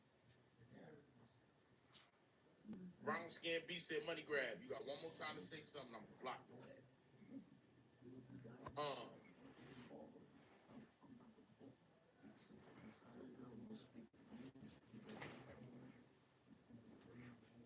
If you have friends, why do we all have friends? Because everybody wasn't P. Diddy friend in the industry. Everybody wasn't R. Kelly's friend in the industry. Shout out to Marquez Watson for the $4. So far, we done made 4, 1, 5, 5, 3, 10, 2, 1, 2, 21. Y'all donate to the channel. Apple Pay on the screen, Venmo, PayPal, Cash App, pinned in the comment section.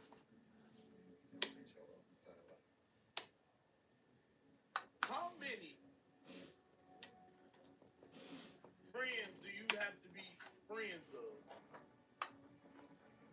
before we start wondering, why the fuck are these niggas your friends? And why the fuck are you they friends? It's too many. It's too many.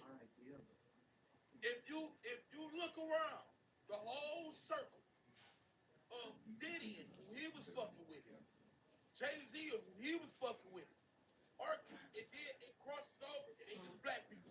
It crosses over to the other people. Hold on. Hold the fuck on.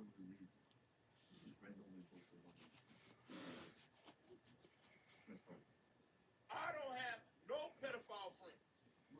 One is enough.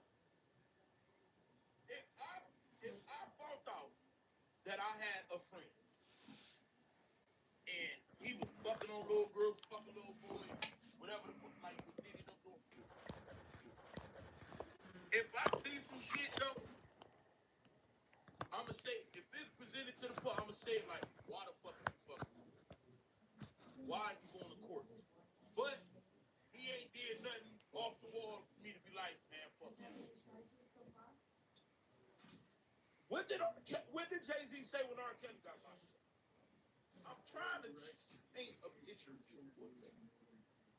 Because it's gonna be people who gonna always be in denial. Nah, they lying on the man. But just hold on. When R. Kelly got locked up and went through his shit, I don't remember Jay-Z saying a thing.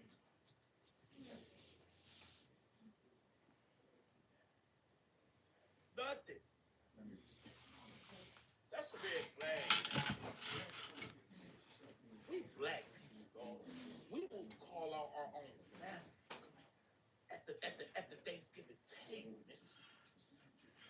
We will call out our family at the family reunion, friends and everything. He never spoke on R. Kelly, which was his friend. Oh, album, best of best. Both world. Oh. Yeah, I'm talking about the both world. Yeah.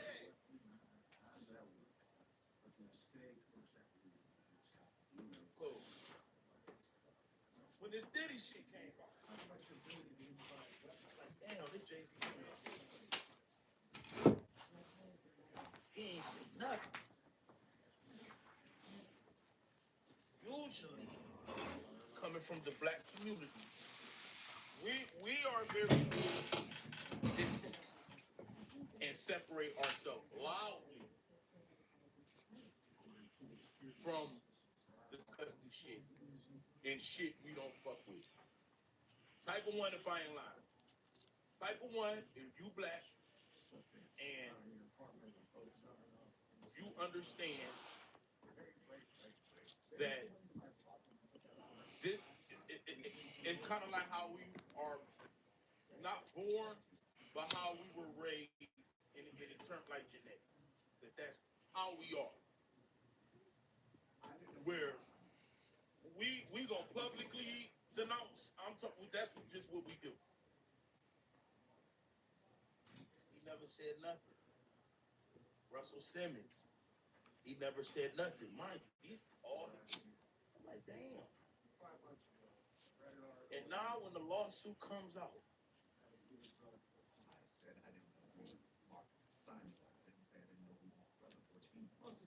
is when you say something.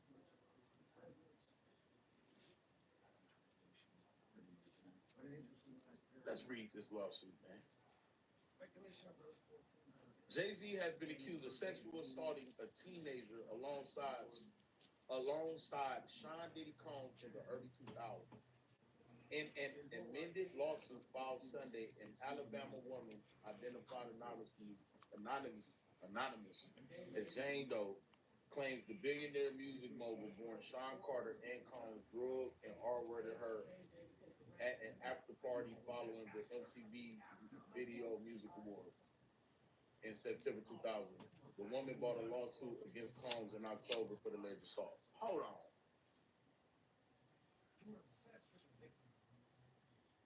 But this what we ain't about to do neither.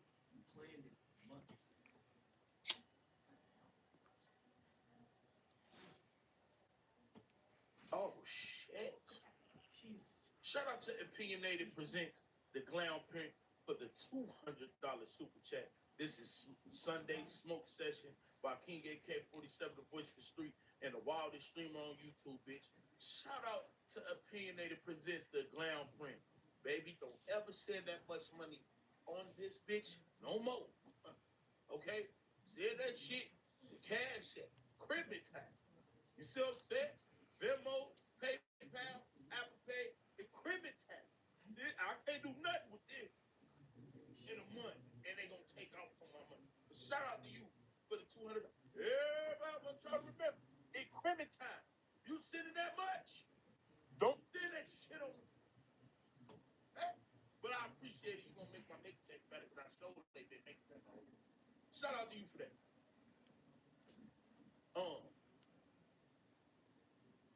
What the fuck is a 13-year-old girl doing at the MTV Video Music Awards? Why do these parents? Why ain't Aaliyah parents locked the fuck up? Why ain't any of these get the fuck out of here, man? This is disgusting. Can I please can somebody explain? Cause it ain't just her. It's not just her. Listen, I ain't about to expose nobody. I got the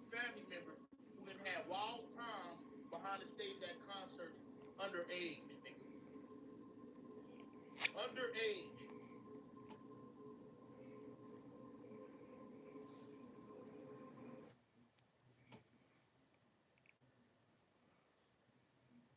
You getting your information off Reddit, Detective AK? Okay. Okay. So if I'm getting my information off Reddit, how am I a detective? If I'm getting my information off Reddit, how am I a detective? Don't detectives do detective work in offices and shit and piece together and comb through and knock on doors and interview people? If I get my information from Reddit, how the fuck am I a detective, you stupid ass? Exactly. Anyway.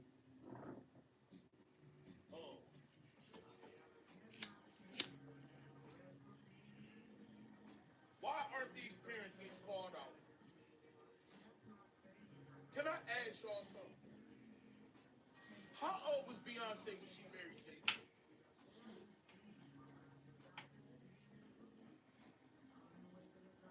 We got to talk about it, man.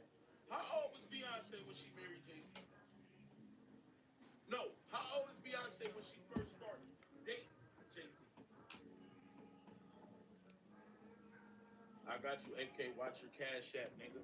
I'm about to hit that shit. Oh, let's see if you ain't about to hit that shit. Let's see if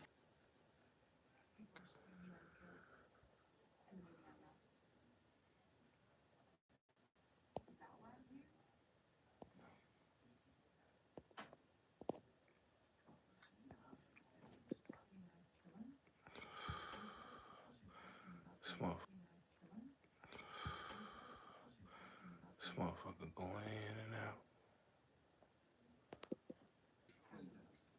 that's a year and some change different. Why don't we believe this? Believe this. Oh, no. 13 is young. Dog. So in 2000, Jay-Z just was running into little bitches, huh? So in the year of 2000, because Jay-Z met Beyonce in 2000. They started dating in 2001. This is disgusting. How dare you, Jay?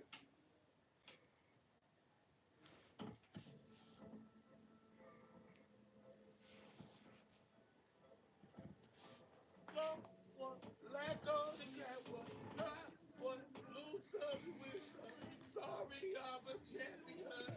Kylie, you're a champion. You lost one. Nigga, fuck that song, nigga.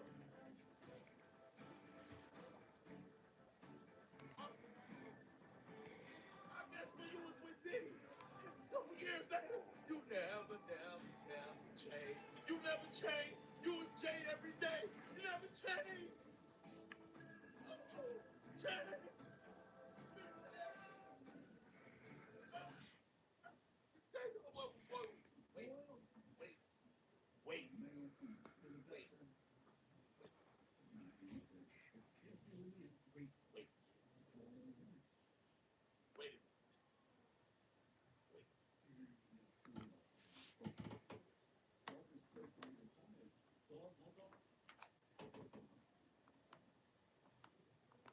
Can I ask y'all a question? You 32 years old. What the fuck is on your mind to even want to date this bitch that's 18 years old? Damn. What the fuck? Shout out to appearing at the Glam Print for the $190. Oh, shit. Oh, she sent the 190. I sent it 200. Damn. Criminalized. Thank you, girl. Man, if I see you clean, you can rob my face. Yeah, I'm a prostitute. See what I'm saying? I don't give a fuck about the dead fucking dead. Fly me out, rob my face, do what you want to do. This the payment. It is what it is. And you just did me $400. You know what I'm saying? You just did me $400. It been down here who doing shit before that. I'm a $400 hoe. I ain't no $40 hoe. Ride this motherfucker. Straight up. So that $200 400, and then 190. So we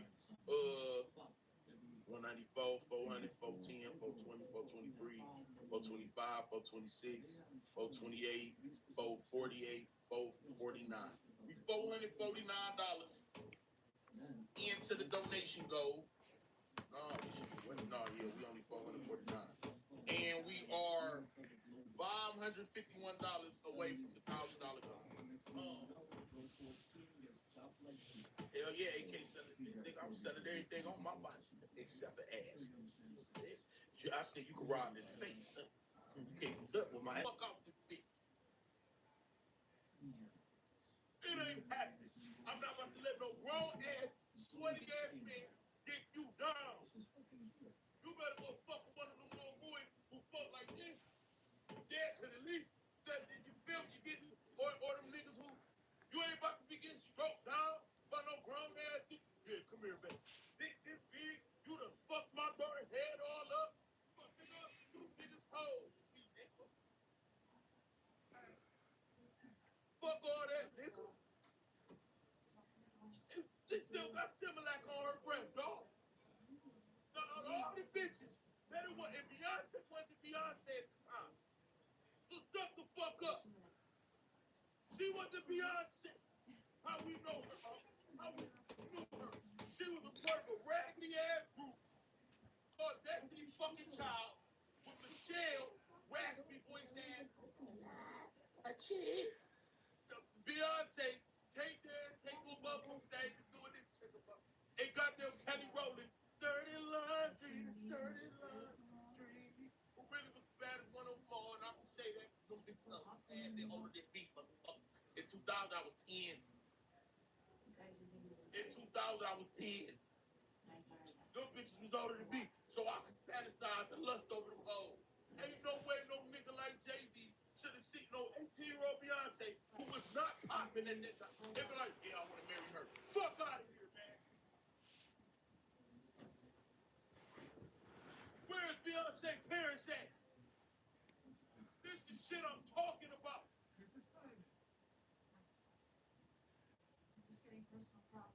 He don't get no pass. Wait a minute. No, what in your right mind would make you want an 18-year-old girl? Who ain't money, she ain't bring nothing. This is the dude that we talking about. And we ignored it all this time. This ain't new information. This shit been out, man. And we've been giving these niggas pass and pass and pass, dog. You ain't no really something. That's fucked up, but fuck it. If shit happens, nigga, I know some 19-year-old hit 60, 50, whatever. 30-something, man.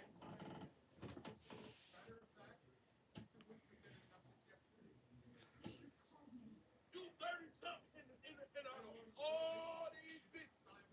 Do you not know how many bad bitches it was in the industry Jay-Z could have had picking any bitch he wanted? He chose Beyonce at 18. But what else this motherfucker was doing? Oh, Jay, allegedly, shit like this, big homie.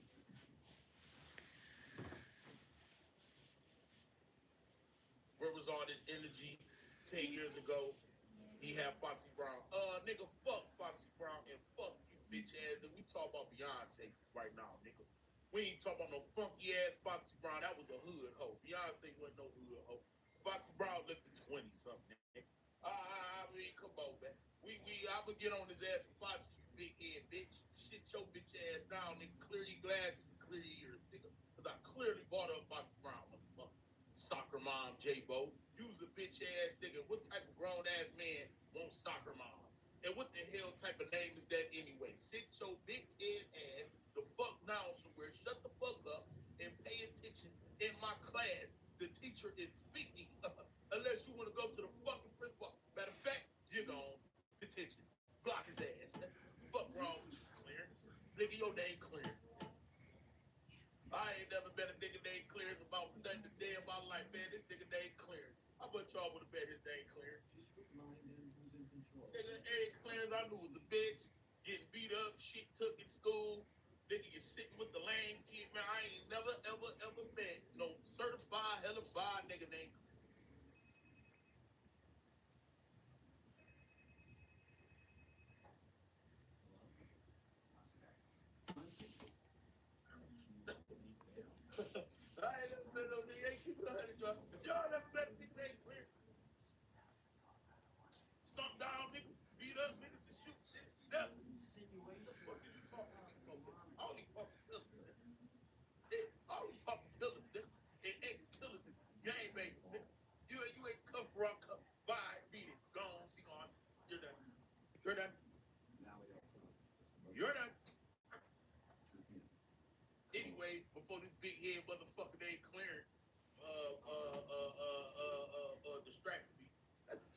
political. Get the lights up, guys. I feel good. I'm back on YouTube. This is what I need. I needed a topic like this. I was at home. But that money I was missing. I was gonna come eventually. Nigga, the day with the day. Yeah, so shit. Y'all gonna see me every motherfucker day.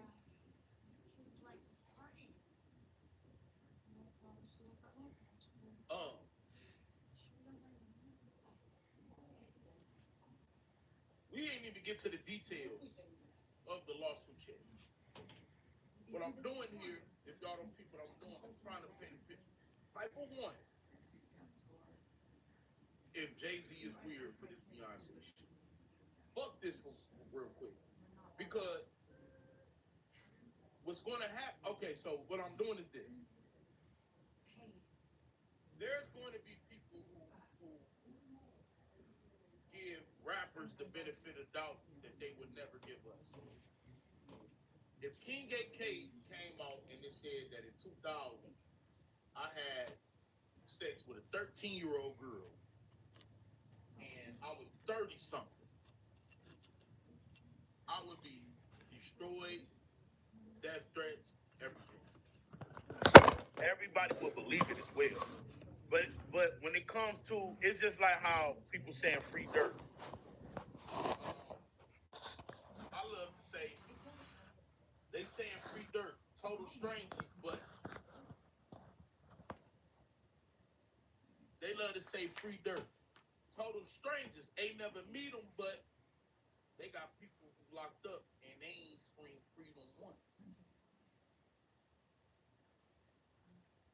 See, when you got strangers all over YouTube, free dirt, free dirt, free dirt, free dirt, and you ain't never meet them once,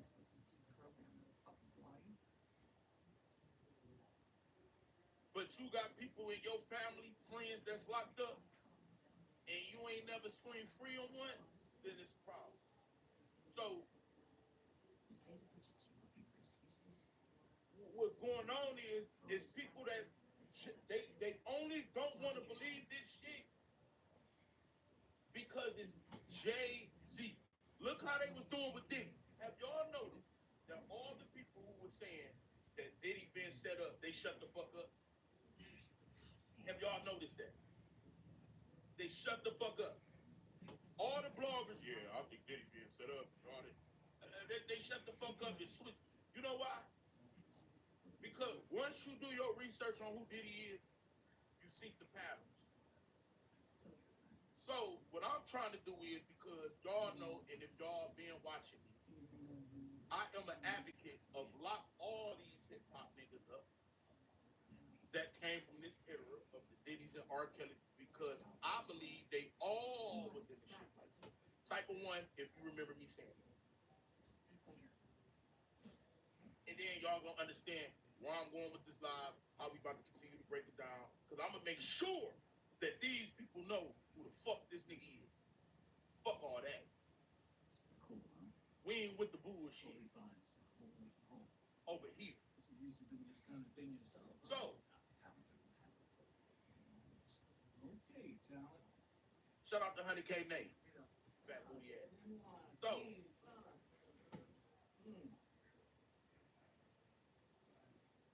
I always knew Jay-Z was one of these niggas.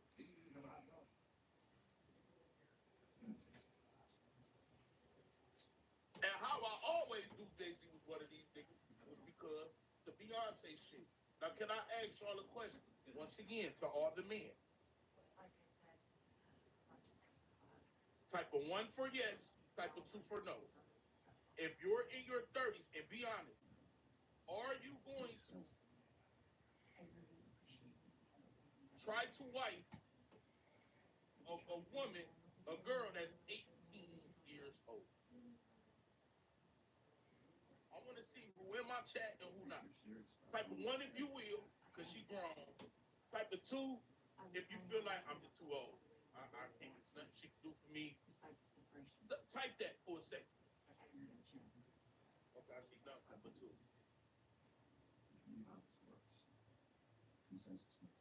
I see nothing but 2.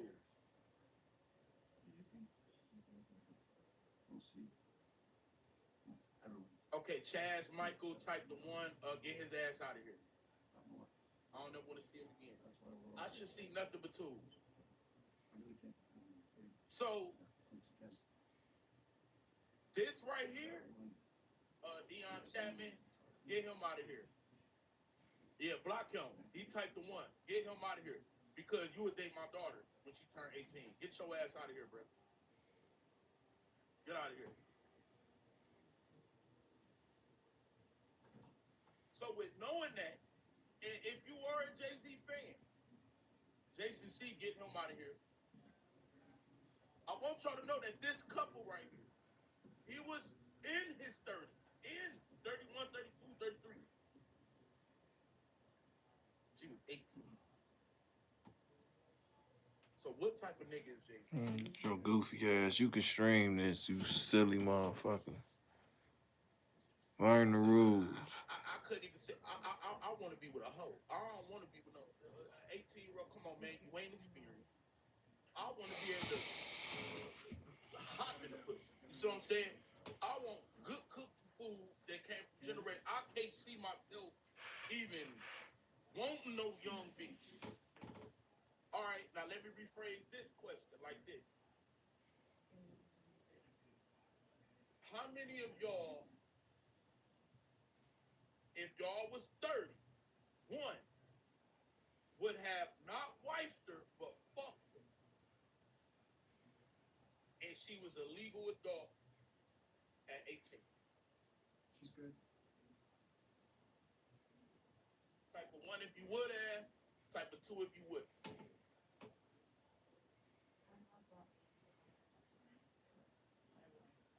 When you shop at Burlington for the holidays, this is what you really get. Burlington is the heart of the holidays. Okay, Vice and Bill say 18 is legal. Okay,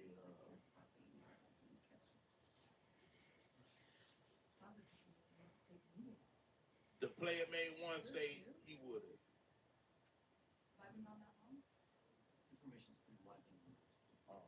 318 Ratchet Michi said he would.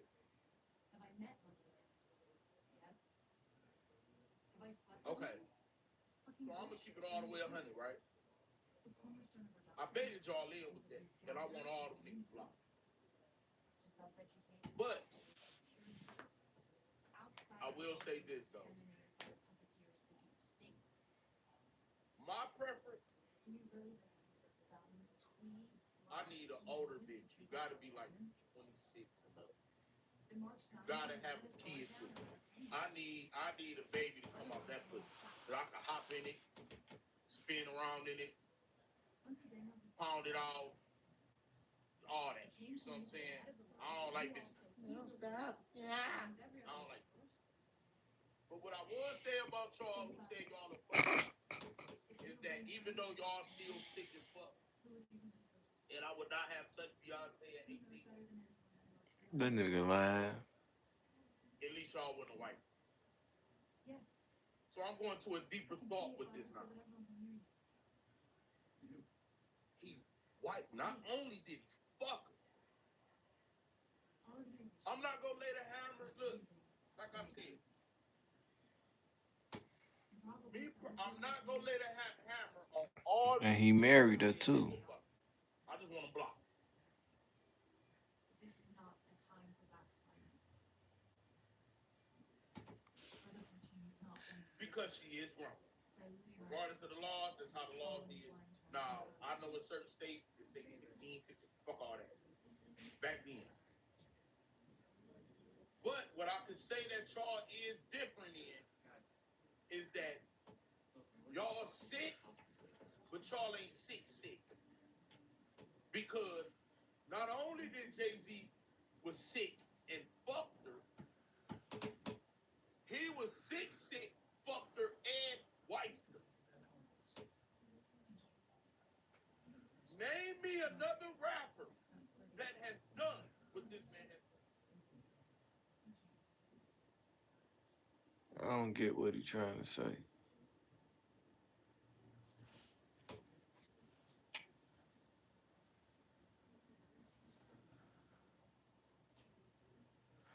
I don't get what he trying to say, man.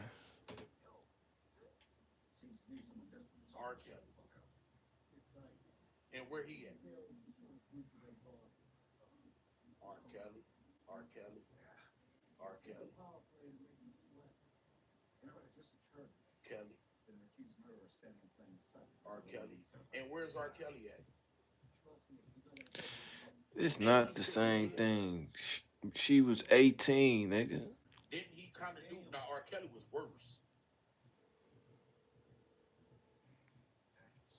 Yeah, I had to debate with AK on this. But this some grown shit what Jay-Z did. This is what Jay-Z and I hate to say it. And I hate to say it.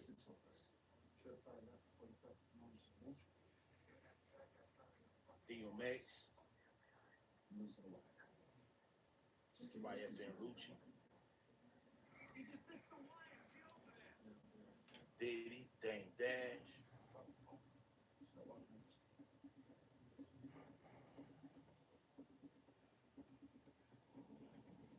These are the type of niggas. If you a father with daughters,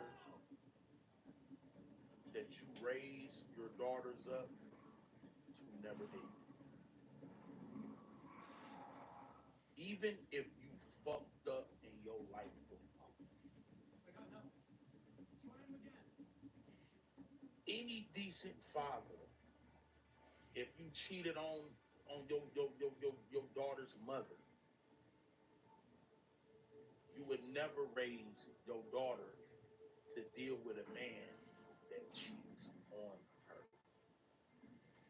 So even if you fuck up as a father, the decency you gonna do as a father loving your daughter, knowing she gotta bleed one day, she could potentially be somebody's husband one day, she could potentially fucking have a child one day, is to always raise them to never date a nigga like Jay-Z. Because how would y'all feel if a millionaire ass man in his 30s, that's Cool. parents' age, dated your daughter, fresh 18, I'm 25. got serious with her, 19, and married her? How would y'all react? How would y'all feel? And what would y'all do? Because you know what these parents do? Nothing. And I want to know, why did our mom and dad fail us?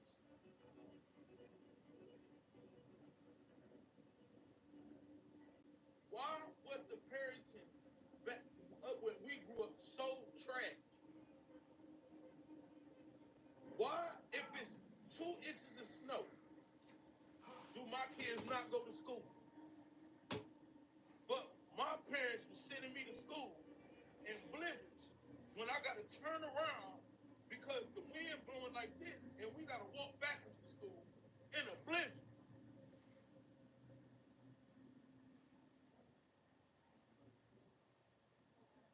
Why was beating women so normal back then? When now women gonna stand up for themselves. It seemed like to me, even though our kids was loose, even though we raising killers, I can't say our parents and the reason why. It's school. It's when we send our kids outside of our home. I think we the best generation of parents. It's the music. It's all type of other shit that affects why our children are like that, and then we sit here and get punished because they say it's a law for your kids to always go to school. Well, you can't have them in homeschool because you got to go to work. So you got to send them to some type of public school. But in school, it's sex that happens in school. It's gang banging that happens in school. And it just ain't in school. It happens in the military. It happens in college. It happens every fucking where. NBA locker rooms, niggas bringing guns to the locker room. Anywhere you go. So what happens is with this devilish music and shit, it has us as parents feeling like, damn, we failed or we ain't good. No, you want to know the parents that really failed? This generation that raised them. The generation that raised them. Beyonce, how the fuck is your mother and father? Fuck the mother for a second. How is your father okay with you dating Jay-Z? Bitch, I don't give a... Yeah, I said it, bitch. Bitch. You my daughter, bitch. Don't get me mad. But I get to call it out of names and every motherfucking thing around this bitch. I'm gonna show my motherfucking daughter who really runs shit and who don't. Not no nigga. It's your damn daddy. Come here, little bitch. Did I raise you to chase a nigga for his money? No, your daddy gives you whatever he wants. You got trust funds and shit. Every time, if you want Balenciaga, whatever, daddy give you that. Don't you got a little job? You set up, okay. You set up, so what the fuck you did? Then I tell you to, okay, so why the fuck you fast? What the fuck is this? Why are you dating a man that's down their mind?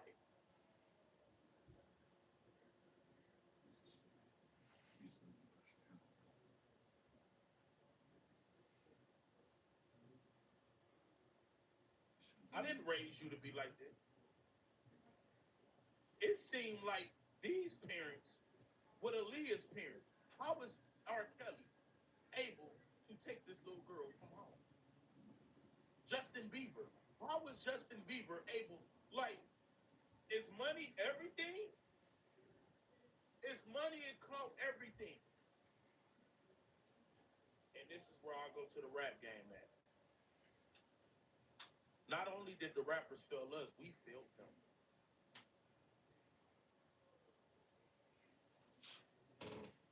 Not only did the rappers fail us, we failed them. They failed us for wanting our daughters. And we failed enough for giving them to us.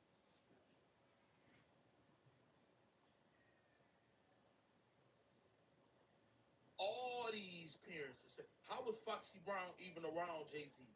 For people to even say something, how?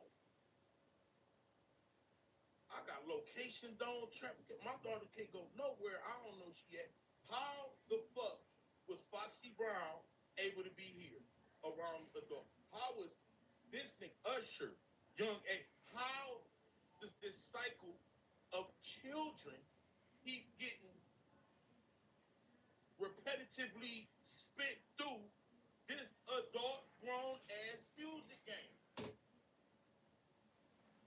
You know why? I did a little bit of research. You want to know why this girl was at them awards? She was a little musician. The fuck you talk about, AK? The younger, the better. I'm gonna keep donating higher amounts in reference to age at $1 per year in age group, which I'd hit. Don't talk about something unless you walk in a young nigga's shoes. Huh? Okay, Killer Boy, shout out to you for the 20. First of all.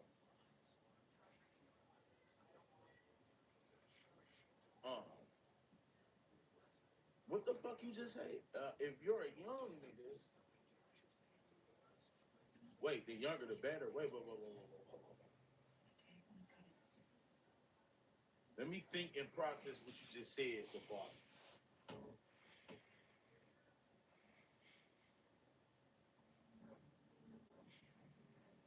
Okay. The fuck you talking about, AK? The younger the better.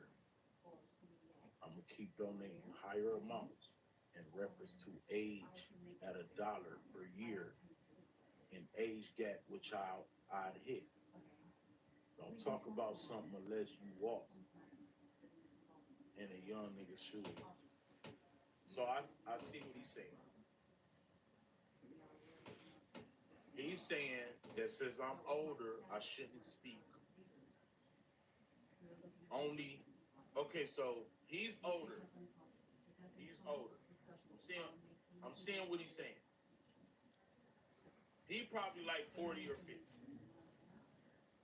He said $20 because he's saying he'll fuck a 20-year-old. And I'm older, so I shouldn't speak unless one of the young niggas that a 20-year-old speak. Because what the fuck am I speaking for if a 20-year-old nigga ain't speaking? And with that being said, I'm gonna block your ass off my channel. Because for one, that's weird as fuck. For two, I don't know what the fuck you talking about. For three, what's wrong with dating females your age, nigga? For four, why is the younger the better? Hold on, wait. Little boy just said $50. Complete opposite. I'm trying to glaze a young and dumb hoe.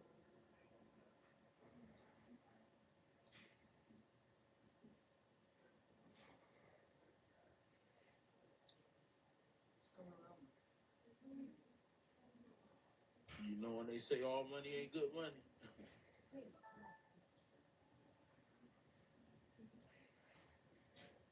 This ain't no good money you sending me, dog. So what I'm about to do is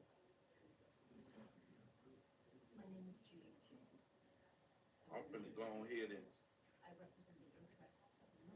get you up out of here. I just deleted $50 because I ain't with none of that shit you talking about, man. And I'm about to go. So I just lost $70 because I'm not with that. I'm not with that, bro. So you can go ahead. Yeah, that should be going off y'all screen. And you should be getting that money refunded. Because I know when you do that, the money go right back. All money ain't good money, my nigga. I love money. I'm thirsty for money. I ain't that damn thirsty. And really, for real, I should have just kept your money and just blocked your ass. But all money ain't good money, bro. With that mind state you got, my nigga, you gonna be in jail real soon. And I pray to God you don't meet my daughter, my nigga, because you gonna show get a cap in your ass. Because if I see any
about to get back to this nigga shit because I'm getting pissed off right now. Where's all these people coming from? I have never seen my chat like this. And it's like once I start talking about Jay-Z, this is why I hate talking about Jay-Z and Diddy and all this shit. Because weird ass people come up with.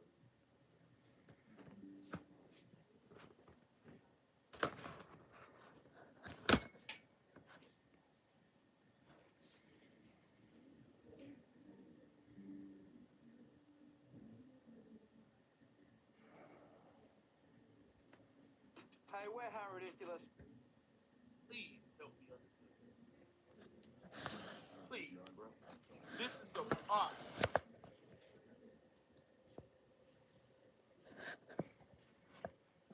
I don't know what to do. Like, I'm 38. Shout out to Shakira Blakey for the $2. I'm 30. I'm 34 talking to a girl just now.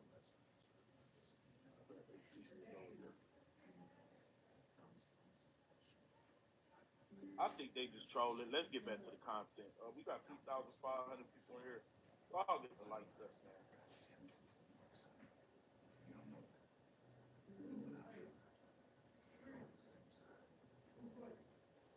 So anyway, like I was saying, I need everybody to hit that like button. Jay-Z accused of aping, drugging 13-year-old girl with Sean Diddy Combs in 2000. Let's do some digging. So, all right, we did Jay-Z side.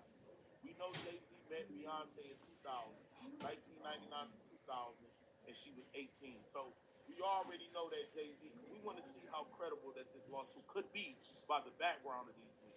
So we know that Jay-Z, even though 13 is a lot young, it's still young. And Beyonce was 17, turning 18. That's still young. So we can't just say Jay-Z wasn't around young girl. When I did my research on this girl from Alabama, she was a real little but had a big figure. She's not a small woman. Um, I was told when she was 13, she could damn near pass for 17, 18. I was told that she was spoiled, had a strong voice, already produced body, all that behind that this girl.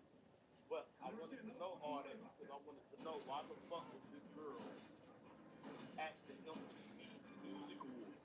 I didn't understand it. And then I started to understand, oh, she was trying to be a singer. The same thing with Beyonce. Beyonce, how did she come up? She came up being a musician. She wanted to be a singer. How did Jay-Z meet her?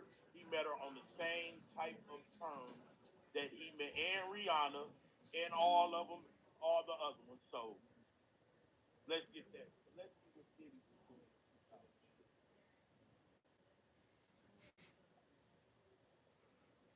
Diddy,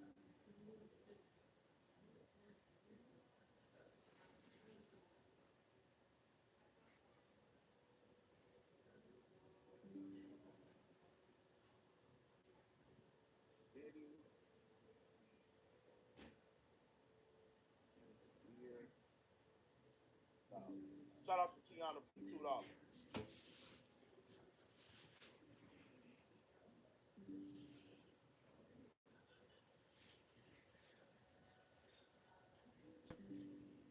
Okay, so the girl filed the lawsuit first against Diddy. Can I ask y'all something?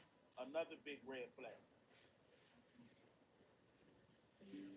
Y'all think Jay-Z didn't know about the lawsuit against Diddy and he still ain't speaking up?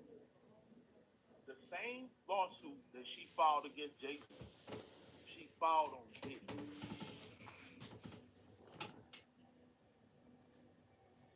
The same lawsuit that she filed on Diddy, she filed on Jay-Z.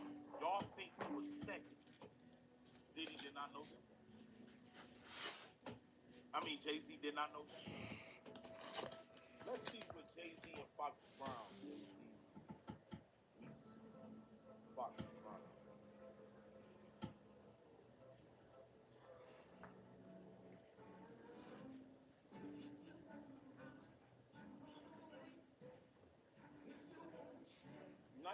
1996. Wait.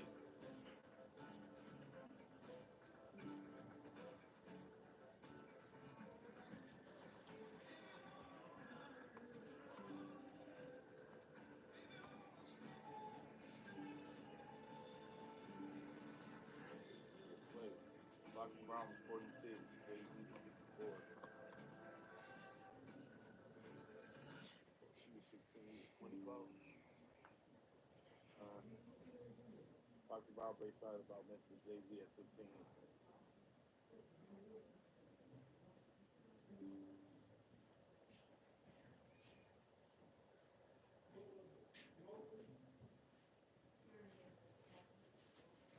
I think we need to look up the year 2000.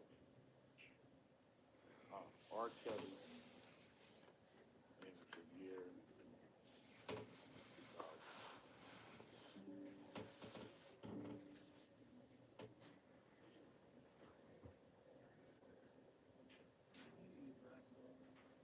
Y'all know it's crazy. Look at what year it keep popping up everywhere, y'all.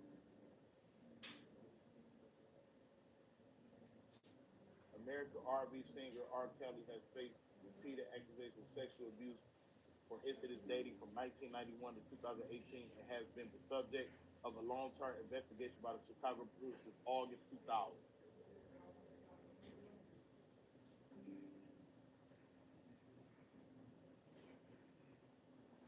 And in the year, and it's an accuser. Come on.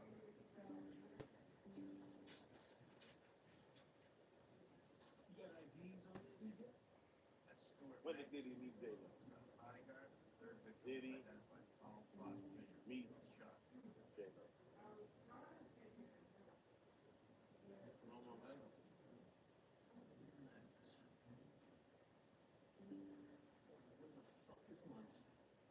The pair met in 1999, just like Beyonce captured the world's attention in February of 2000 once again. What's up with this 99 and 2000 shit, man?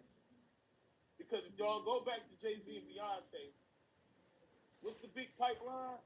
1999 to 2000. Oh, let me.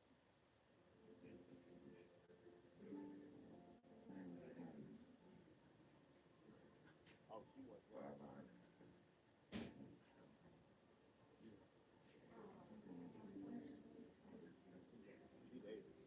She dated exactly. But then they say that J-Lo could have been recruiting bitches, young bitches too. Didn't they say that too, though?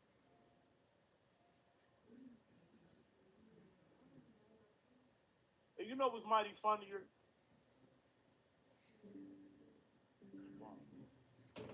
You know what's mighty funnier?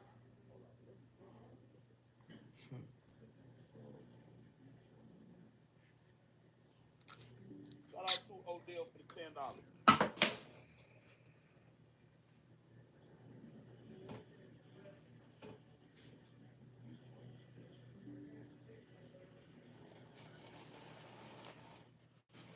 Y'all know what's funny?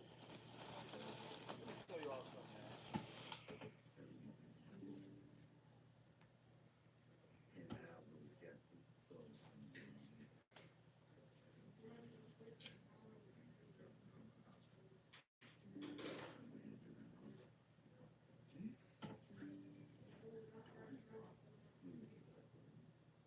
Watch this.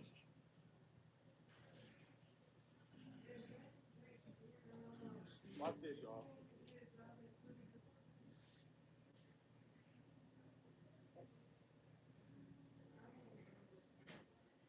Remember how they said he met her in August? Jay-Z met Beyonce in August. J-Lo knew all the young bitches, right? Allegedly. And he met her exactly like how he met the victim. That's what was going on in 2002.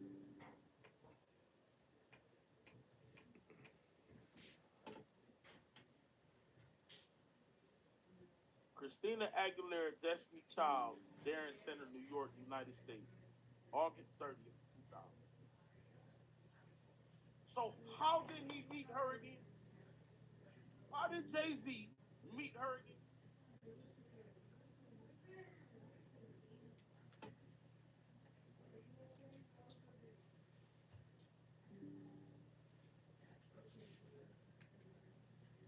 Beyonce was modeling when he met her. How? When they was going on tours in 2000. What are you talking about?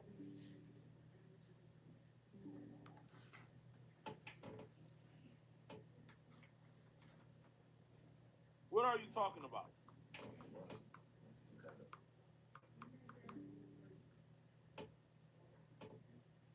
What are you talking about? She was modeling. No, they was on a full-blown music career. And wasn't that exactly how what happened to this girl? A girl that's expired, was inspiring her music career. She met Jay-Z 13 years old at the MTV Awards in September of 2000, the same time. Hold on, MTV Awards.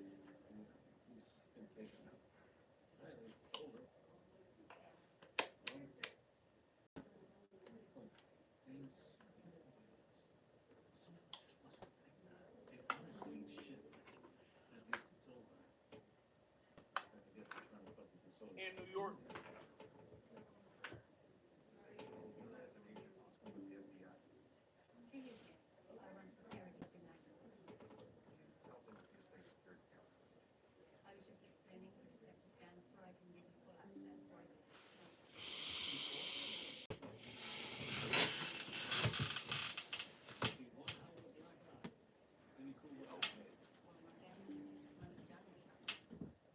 So New York is in New York, what we can make them. So all these low ass girls just start meeting these niggas in New York.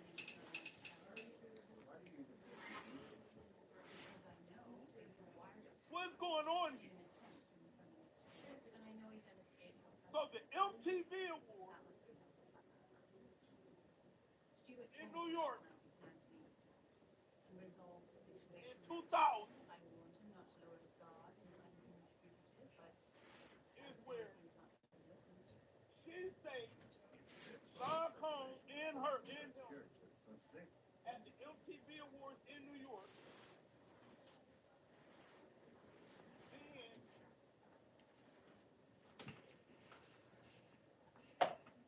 Destiny Child got a concert in New York August 30th.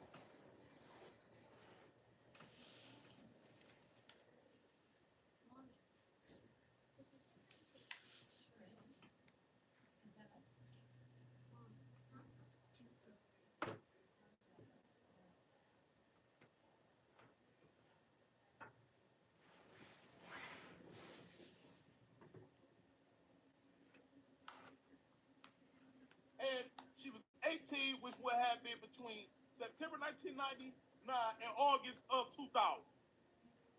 Fuck out of here. Y'all don't see? Y'all don't see? Do y'all not see? All this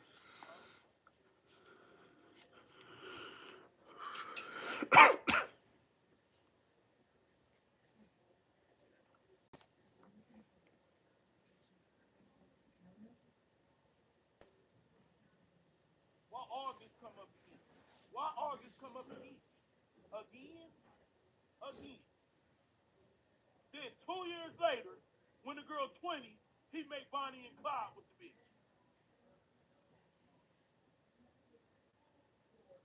34 years old with a 20-year-old. That's cat checking him. What you mean? I looked it up, bro. What are you talking about? Hold on, man. Hold on, dog. They had a tour in New York, August 30th in 2000.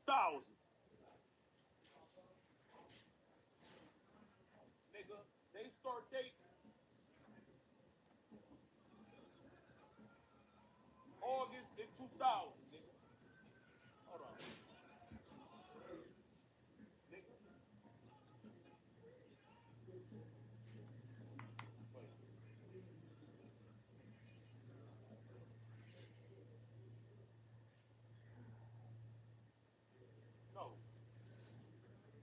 They met August of 2000. They started dating in August 2021, a year after they met, nigga. Fuck is you talking about, nigga? Oh, the screen little. That's why. Fuck is you talking about, dude? Huh?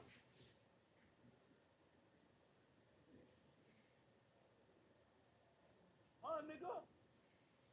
So they already had met in 2000. August, nigga. Then we go to this shit. The girl claimed she was fucked up with Sean Combs in 2000 at the MTV Awards. Then when we go to the MTV Awards,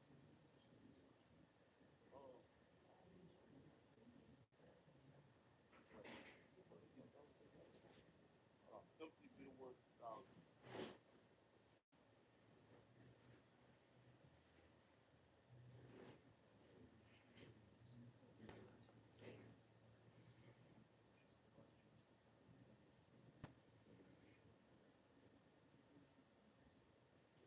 Okay, so two of them. They had August 7th, nigga.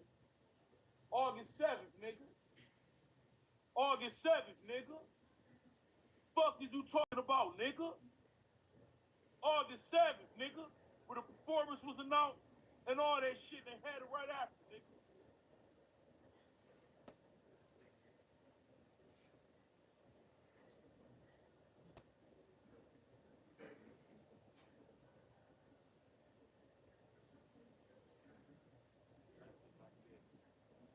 Hold on. Let me drop it.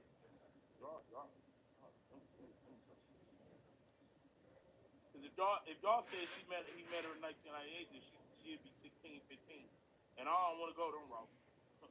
I don't want to go them route. I'm only trying to go by the internet. Listen here, man. Y'all have me about to get sued on this bitch. Y'all donate to the channel before I get sued. We done made 2, 2, 2, 10, 20, 50, 25, 190, 224, 155, 310. Because I'm about to go in. If y'all telling me that they met in 1998, then she was way younger. She was 50. So then that make it worse. So what y'all want me to say? What y'all want me to say on this bitch then?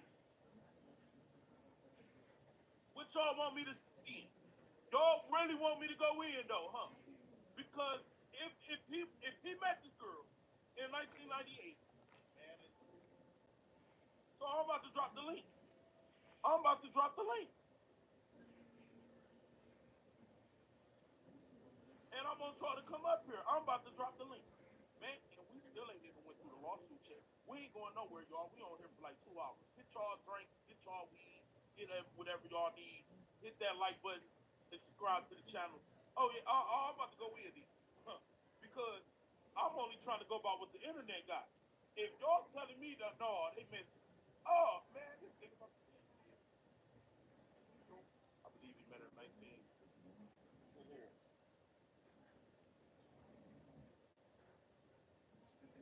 Alright, Beyonce. Because then I'm about to go in on Beyonce because she lying for him. Beyonce, Jay-Z.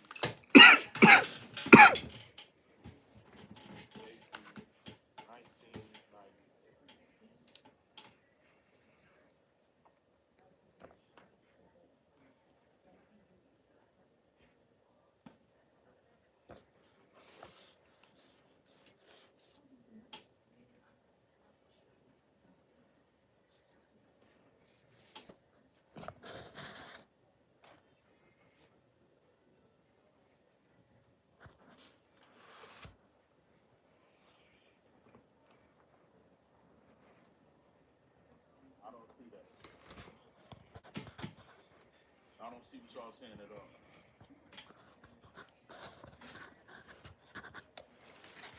I don't see none of that. It say Beyonce came.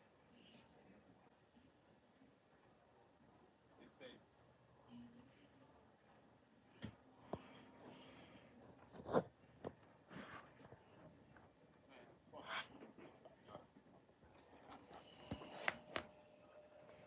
so she lying for the nigga.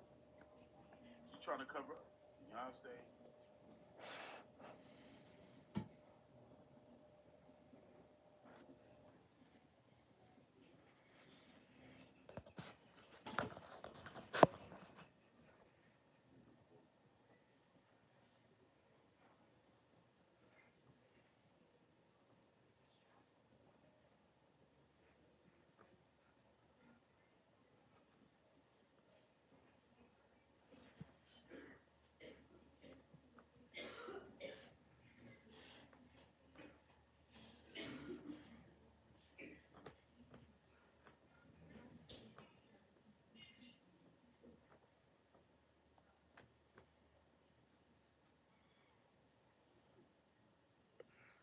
She was 16.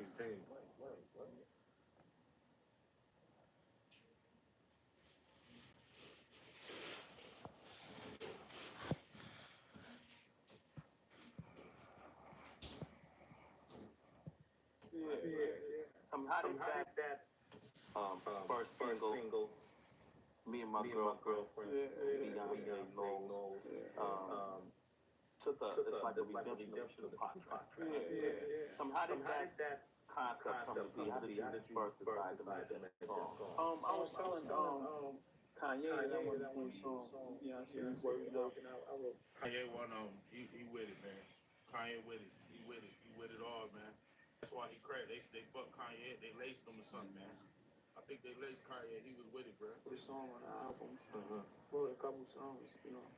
I don't know how many she used. You doing a lot of solo writing for her solo album?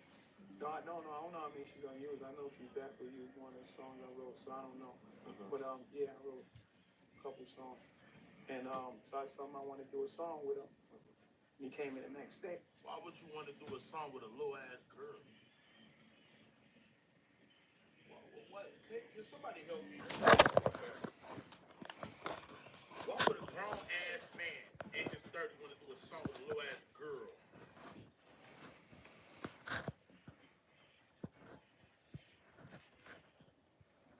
Beyonce is not as old as she is, though. She can't be, bro. When I was growing up, something wrong with Beyonce age, though. Bro, when I was growing up, bro, Beyonce wasn't that much older than me, bro. She wasn't. Am I tripping, bro? I'm 34 years old. Can anybody wait? Something ain't right about this whole thing. I'm 34, bro. Beyonce was not that much older than me, bro. I see her age now. The whole Destiny Child.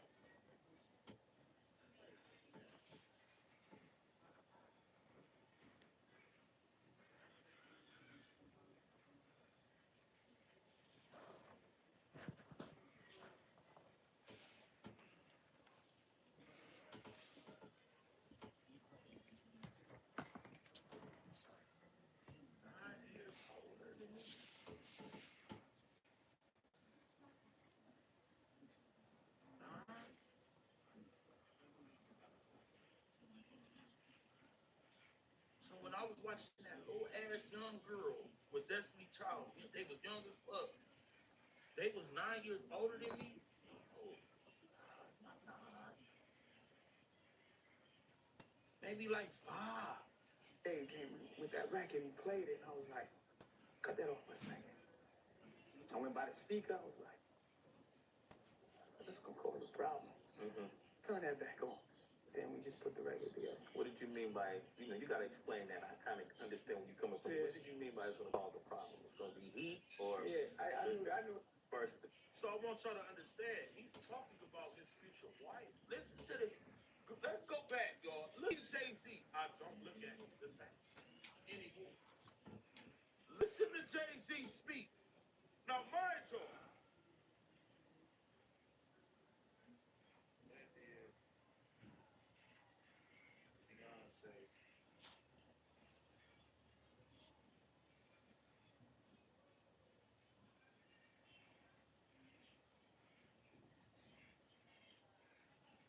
In 2008. So this wasn't his wife yet. Listen to how he speaks. The whole time in his mind. Now, Bonnie and Clyde came out in 02.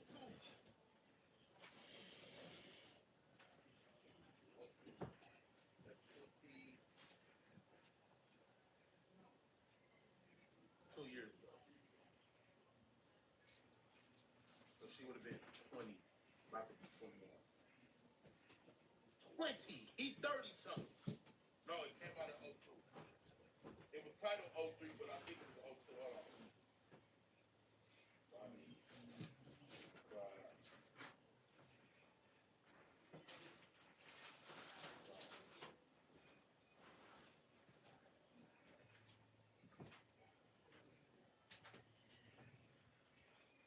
This shit say it came out in 2021.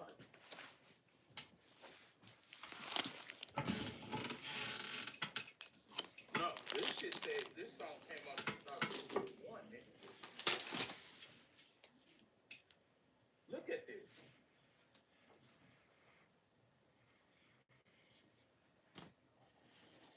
Jay-Z.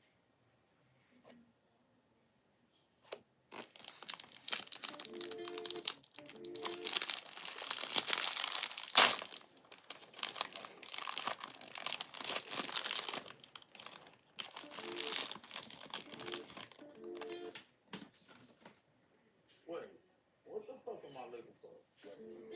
What's this one? This say 2008. Damn, that song wasn't that old? Why I say right here? Oh, that song wasn't old.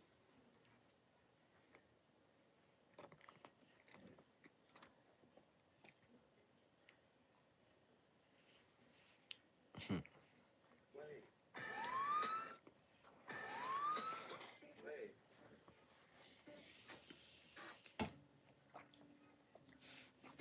Wait, what?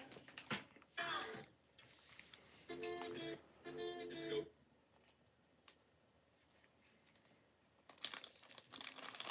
Can't play the song because it's gonna mess with his copyrights.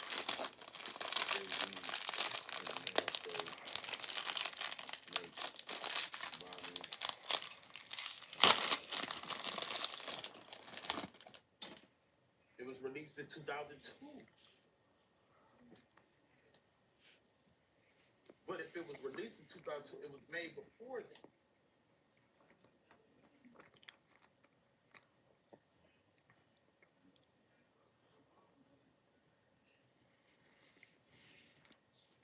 So in 2002, she would have been 21, about to be 22. So she was 20. So look, y'all, he been met her and everything. Look how he talk about his future wife. Look, y'all. Look. Now he been met her. Sway asked about Beyonce, about relationship with Beyonce in 2002. Look, he been met her though. Been met her. Listen to him. Listen to how he talk about this little ex girl when he met her at 16.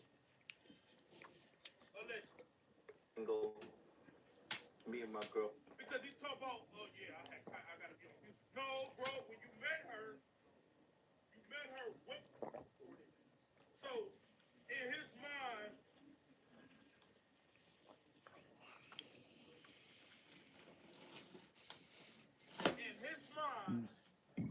he knew this girl was gonna be his wife. He knew this girl was gonna be. Girlfriend. Beyonce, knows. It's like a redemption of the Tupac track. How did that concept come to be? How did you first decide to make that song? I was telling Kanye that I wanted to do a song with Beyonce. We was working out. I wrote a song on the album. Wrote a couple songs, you know. I don't know how many she used. You doing a lot of solo writing for her solo album? No, I don't know how many she's gonna use. I know she definitely used one of the songs I wrote, so I don't know. Grown ass man in his dirt talk about this little ass girl. But yeah, I wrote a couple songs. And so I told him I wanted to do a song with him. I wrote, so I don't know. But yeah, I wrote a couple songs. And Kanye that I wanted to do a song with Beyonce. We was working out. I wrote a song on the album. Wrote a couple songs, you know. I don't know how many she used. Do y'all see him? See how nervous he is with his head? How he's speaking? What the fuck is this? I believe this shit, man. First single, me and my girlfriend. Beyonce knows. It's like a redemption of the Tupac track. How did that concept come to be? How did you first decide to make that song? I was telling Kanye that I wanted to do a song with Beyonce. We was working out. I wrote a song on the album. Wrote a couple songs, you know. I don't know how many she used. You doing a lot of solo writing for her solo album? No, I don't know how many she's gonna use. I know she definitely used one of the songs I wrote, so I don't know. But yeah, I wrote a couple songs. And so I told him I want to do a song with him. He came in the next day, came with that record, he played it, and I was like, cut that off for a second. I went by the speaker, I was like, that's gonna cause a problem. Turn that back on. Then we just put the record together. What did you mean by, you gotta explain that. I kind of understand where you're coming from. Yeah. What did you mean by it's gonna cause a problem? It's gonna be heat or? Yeah, I knew that record was gonna cause a lot of, it's gonna be a little stir. You know what I'm saying? Tupac sample or? Well, I mean, just so many different elements. That's the main element is how old people were. Oh my God, this shit was in our face the whole time. The stir was, I remember. I don't know if y'all as old as me. I remember my mama was kind of like, huh?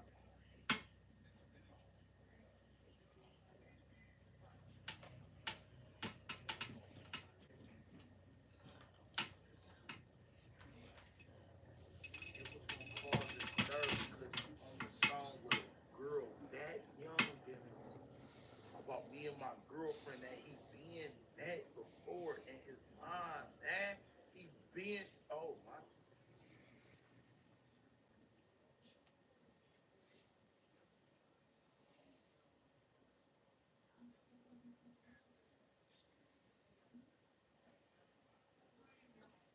Shout out to Kenji Show for the $5, man.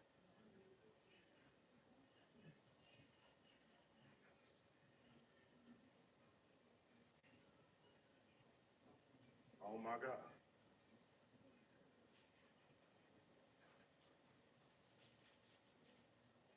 I can't believe this shit, bro. That was the stir. Listen to this one more time, y'all. Listen to this interview. Get the fuck out of here, Jay. Come on, bro. First single. It ain't because of the Tupac song. That's not. No, it's because he made a Tupac song. That's not why, bro. You gotta think deeper than that, bro. You gotta think deeper than that. He ended up marrying the girl on the song, dumbass nigga. That he knew when she was a teenager. What the fuck is he talking about?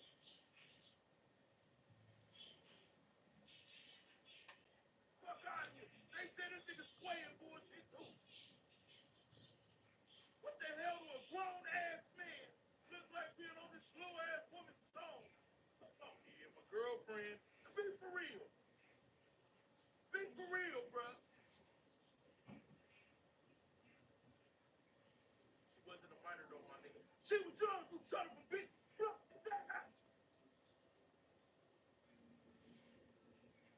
He met her as a minor, you stupid ass nigga.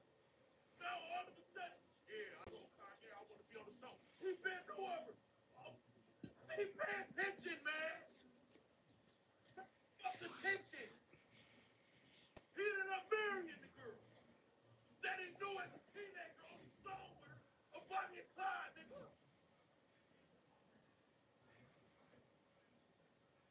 And it still caused the stir because I remember my mama and them was like, damn, Jay-Z way too old. I remember. My mom and them, they liked the song, but they was always looking like, that's weird that Jay on that song with her. I remember. I swear to God, nigga. We was either living in the project, we was living somewhere. And I remember my mama had a big fat TV, big as fuck. And she always, the only channel my mama used to watch, VH1, MTV, BET, Lifetime, and Channel 33. What the fuck was 33? 33 was shit that played Golden Girls and shit. Maybe that was Lifetime, but I don't think it's like nigga.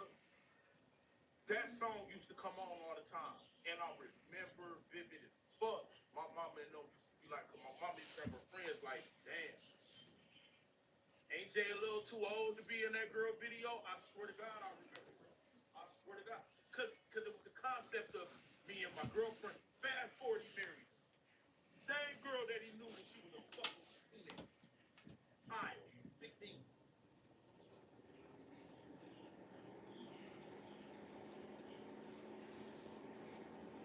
my VH1 was 34. My VH1 was 44. BET was 46. And MTV was 43. And Oxygen was like 50.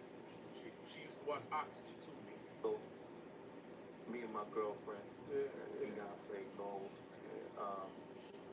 took it's like a redemption of the Tupac track. How did that concept come to be? How did you first decide to make that song? I was telling Kanye that I wanted to do a song with Beyonce version of it. Paul. He said he wanted to do a song with Beyonce. He met Beyonce in 1998. How old would Beyonce have been in 1998? Let's do the math. Now, Paul, listen to this motherfucker.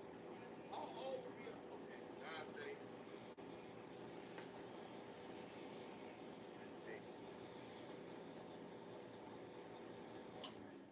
He's 43. Okay, so 1998, 2024.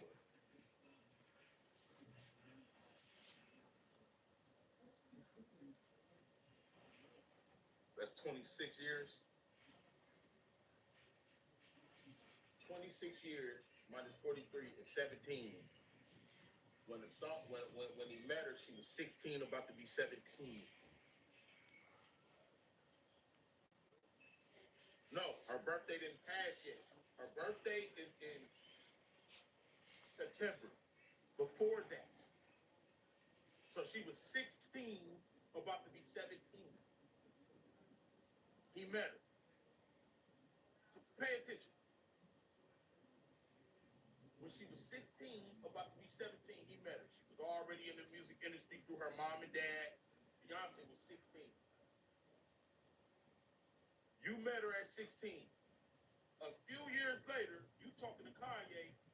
Yeah, I want to get on the song with her. For what? Out of all the people you ain't been on the song with back in the day, you want to get on the song with her for what? And the song that he gets on is Bonnie and Clyde. He ends up marrying her some years after that.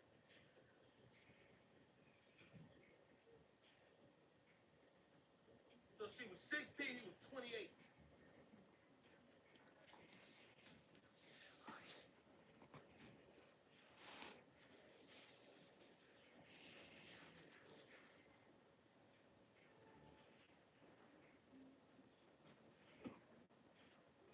Now I wrote a song on the album.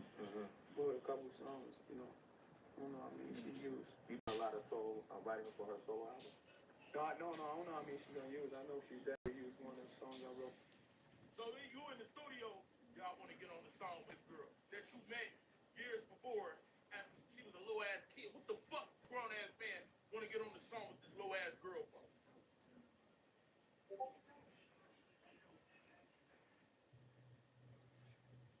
It seemed like to me, he waited till she turned 18.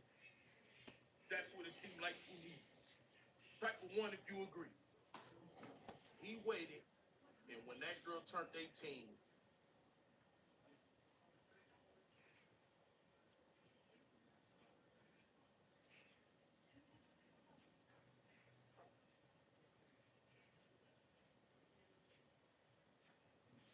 he waited till she turned 18. But he been fantasizing. He been knew he was gonna marry her. He been said, I want her. Type of nigga is this, man? He been said it, man.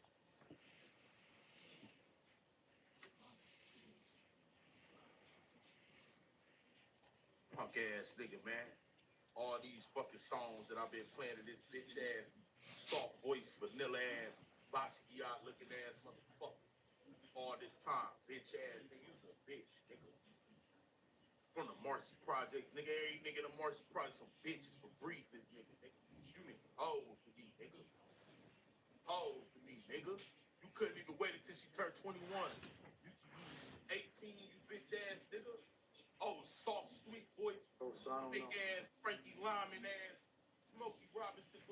Yeah, you know, I just wanted to get on the song where the fuck the bass your voice at, man? I'm tired of these boys like bitch ass nigga, man. This nigga was a fraud our whole life, nigga. And he never won that good rapping, nigga. He never won that good rap. Nigga don't rhyme all like that, nigga. But yeah, I wrote a couple songs. And so I something I want to do is. You see how you blew past? I wrote a couple songs. What the fuck you write a couple songs for this little ass girl for, nigga? Nigga, that you met when she was 16, nigga. Fuck. Why you got rappers talking about, nigga, you been holding them up, but you just, then you end up marrying the bitch. That's like me at my age, meeting a 16-year-old, and I'm married to her 6 years later. Fuck out of here.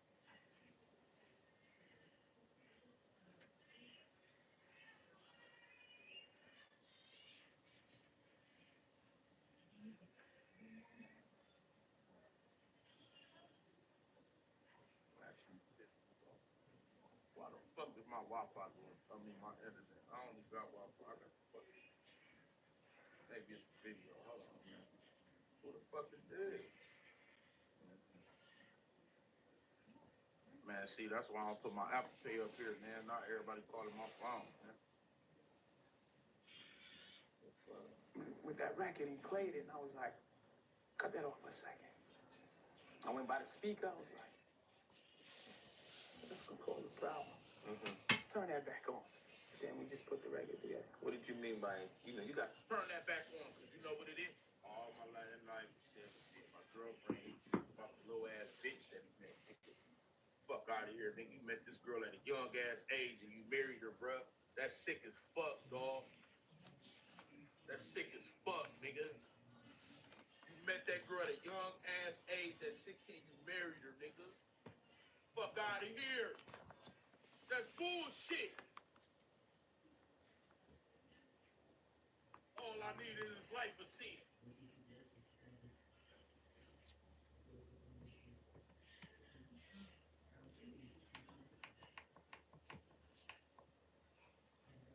We cooking this nigga.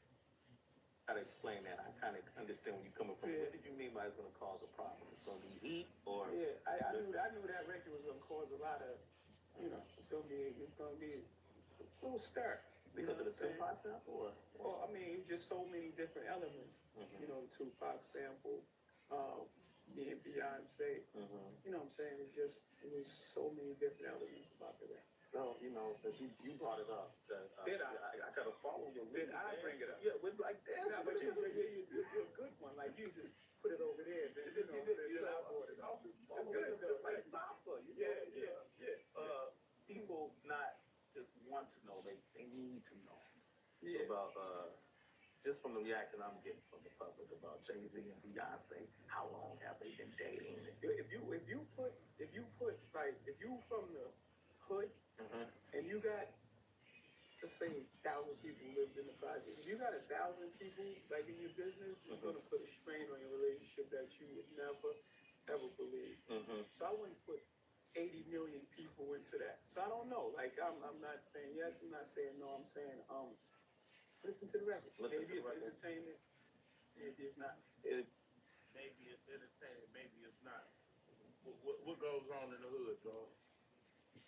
Underage sex going on all the time in the hood.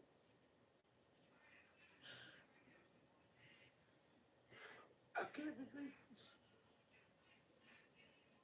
Oh, I can't believe all this. I gotta go get some more drink, man. I told you. That's what it is. Oh, I can't believe this nigga, man. I told you.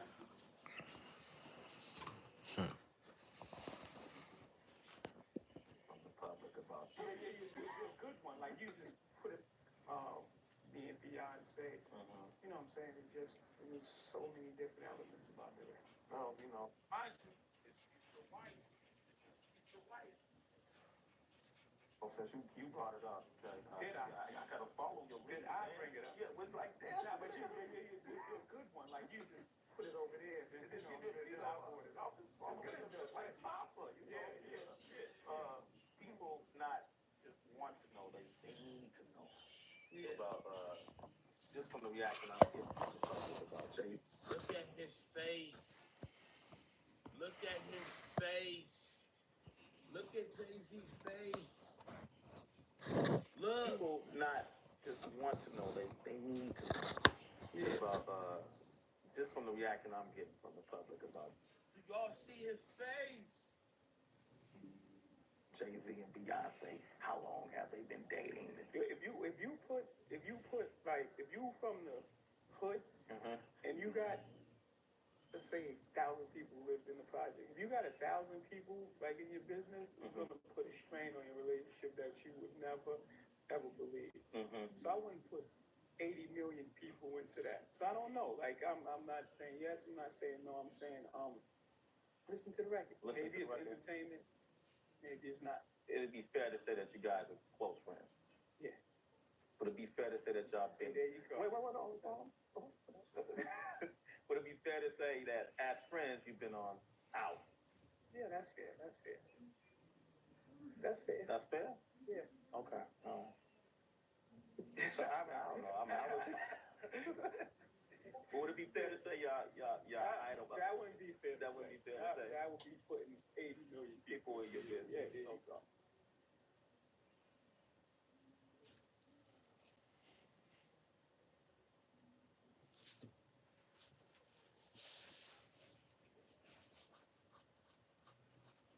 I can't believe this shit, man.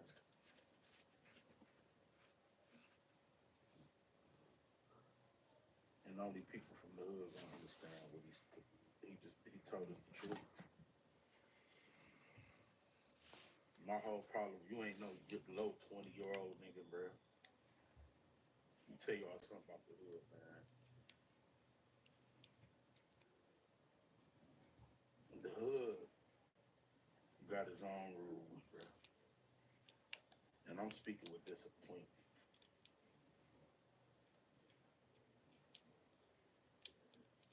Have y'all ever been 19 years old, fucking a 16, 17-year-old, when her mom, sisters, and everybody saying she 18, 19, just like you?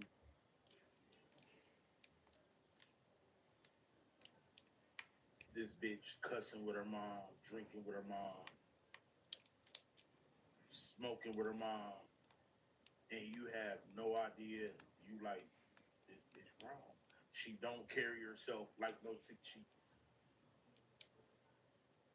But nigga, you 30-something. 30-something.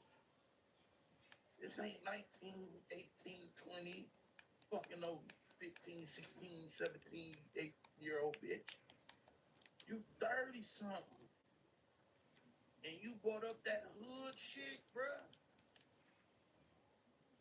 Jay-Z basically just told everybody from the hood, this my bitch, been my bitch, been fucking her and everything.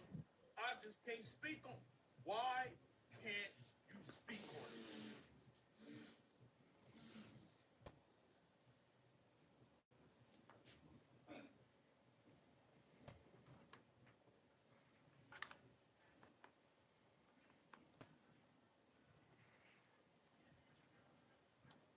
And for the people that's not from the hood, y'all gonna look at this crazy. Man, listen here, man.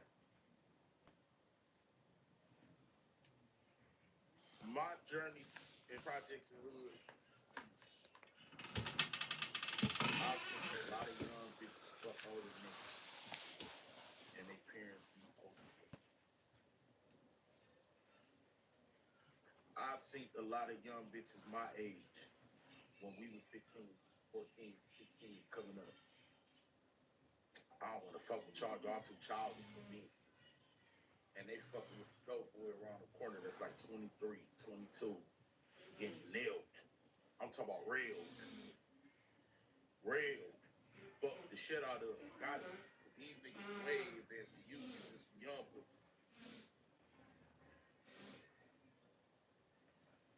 But when they came to like upper 20-year-olds and 30-year-olds, we ain't play that shit in the hood, man.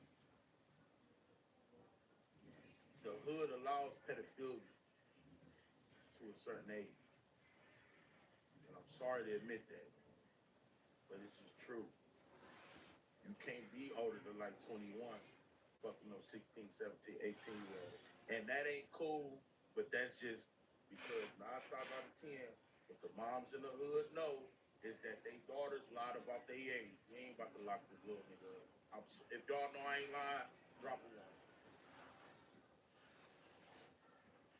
I'm sorry, I ain't from the suburbs. I'm from all that. I'm from all that. I done seen it, I'm from all that. But if you like upper 20s, 30s, your ass gonna get beat the fuck up, robbed, killed, or you going to jail. Jay-Z would have went to jail. Wrong. You way too old, nigga. Way too old. And it's vice versa. I was like 16. No, I was a juvie. I was like, before you, like 14. You know, this lady was like 25, 26, fucking on me, man. Why y'all think, I'm gonna keep it 100. I was turned out at a young age. And now I feel like my life is fucked up.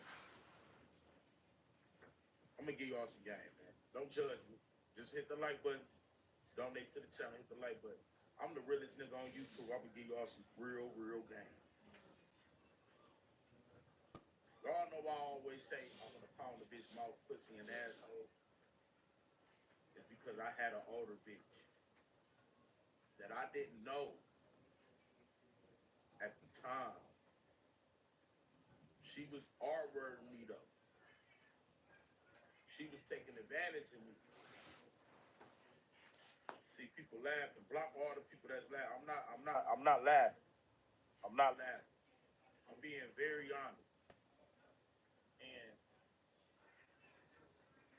I was a little street nigga, but she always wanted hard, rough, that, like, and I couldn't understand because I wasn't a virgin, but at the same time, the way I was having sex with her was nothing like how I was having sex with women my age. She was on some way other level shit, right? And I was dealing with her for like a year and a half. Just her. Wasn't fucking with nobody else. And I felt she ruined me because if a woman don't let me do that, sex is boring to me. I don't get hard. I will get soft. And damn, so your childhood was Hassan's childhood? No. Hassan was getting fucked in his ass by a man. I was fucking a woman that was letting me be in control. But she was always fucking harder, rougher. And I'm young. But I'm gonna do it. Dog in this bitch. Throwing up on the dick, like crazy bitch. Crazy. Wish I never met her though. Because a nigga don't even like normal basic sex no more.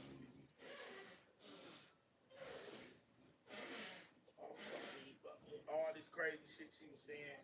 And when I go back to fucking little, the girls my age, I just want to go back to her. It's like, man, y'all ain't doing what she doing. She going hard. But she was way older than me though. So now my whole life I was growing up to where if your sex don't match hers, you nothing to me. But at the same time, you know how many good women I probably passed up on because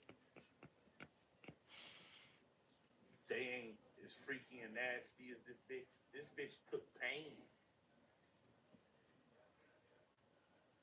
And she was damn near 10 years older than me, nigga.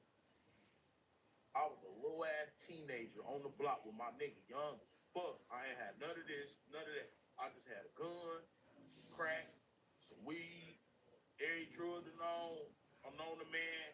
I had a pocket full of money when I was growing up. Had me some white horses. We go to Mr. Allen, about 280. So I got me fresh. And the lady was attracted to, and it wasn't just her, it was her and her friend. Where we, and when I get older, I'm looking like, why the fuck is that bitch always loving me and my homies to come over? And they was grown. I'm talking they own house. I live with my mom. I live with my mama. And this lady calling us to come over there to drink, smoke, fuck her friends. I'm fucking her. You know, we keep the weed, we keep the drink, because we young niggas. If we couldn't buy, we'd go steal the drink. We'd go in Marks and run out of there with 50 gallons of diluted vodka, nigga, if we had. We'd go in the liquor store and grab, this when the liquor store ain't had it behind the show shit. Just grab shit. Nigga. So then I just think about, damn, how is it reversed as a woman? And this was going on in the hood. My mama knew about her. My mama knew about her. I know my mama knew about her.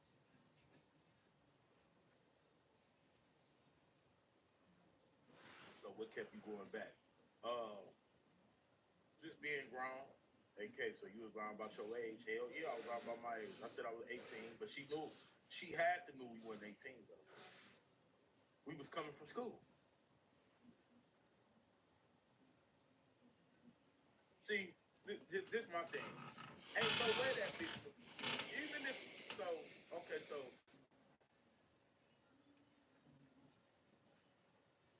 there's two type of niggas that I fuck with or I forgive or I cut off.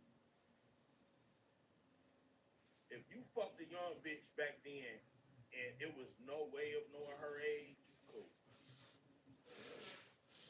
I'm talking about the mama gotta be in on it, everybody, all that. But if you fucking a bitch, you know she coming home from school, bro. Come on, dog. You feel me? Like, that's different. We wasn't going to school. But that bitch knew we was young, though. The days I was going to school, you telling me she ain't drive back at the end of the walk. Get the fuck out of here. She dead over the speed of the school. That bitch knew we was young, dog. I ain't see that bitch in years. But I swear to God, nigga, if I asked that bitch right now, you knew we was in high school going to the.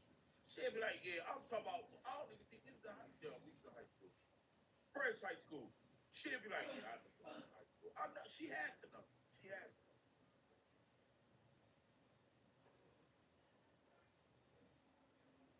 Nigga, we went driving. We went, oh, I gotta be home at a certain time. Come on, man. You knew we was young. So I just think about like, damn, the women could what happened. You know, I got a lot of sisters, so I talk to them. I think what happened with my sisters was, shout out to the regular dude for the $5. He said I went through the same thing, and I'm 33. Shout out to you for that $5, nigga. I think what happens with women, my sisters didn't grow up with a dad in the house. And all my sisters, we got the same daddy, but we got different mamas. So I think growing up, just living with their mama, clashing all the time, they just wanted a man figure. Now, a lot of y'all women don't want to accept this, but they was fast because they wanted what older women had, which was a man. And back in the day, what I started to see was older men brainwash women into females thinking that if I fuck him, then I can make him happy.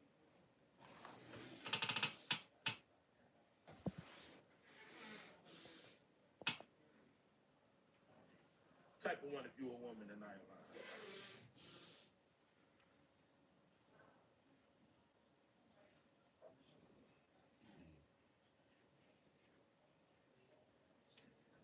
Fine as hell. How you know I was fine back then? Type of one if I ain't lying to you a woman. a lot of women thought fucking a nigga was the key to a nigga heart, key to love, everything.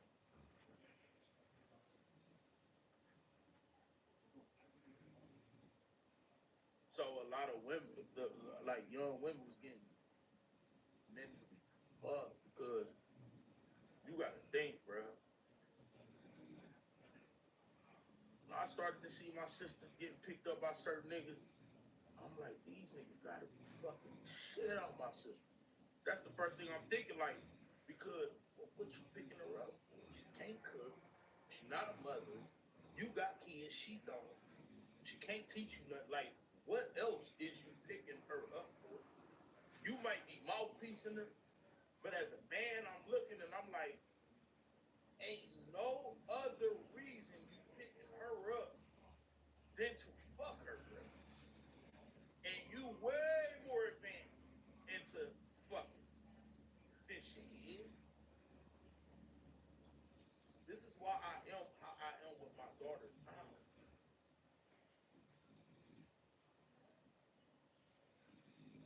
And then women grow up and they feel hatred towards niggas. They don't respect niggas because women can look back and realize shit. They hate to admit it though. One thing I notice about women, they hate to admit they low times whenever they got fucked over by niggas and all that. Man, I got a lot of sisters. A lot. More than 10. And I look at them, read them and all that. Man, they hating niggas, bro. They grew up with that because they was getting fucked on back in the day. Dogged. And they was thinking that this is what's gonna keep a nigga and this was gonna, and you feel me? Like I'm telling you, bro. I'm telling you. And I think a lot of women in my chat right now that's watching, y'all with me. This nigga here. Y'all bitches was 14, 15. These niggas don't. These niggas don't. It ain't too many male YouTubers who can come out here all and hear this type of conversation. It's not. I know it's not because I watch them all. I watch all YouTubers, my friends, my competition, everybody. Bro, these niggas don't be talking about shit like this. But that's why a lot of females grow up with that resentment on it. But a lot of females don't realize why you think a lot of niggas got resentment too. Nigga, we been through the same shit, bitch. Bitch, we had older bitches fucking on us.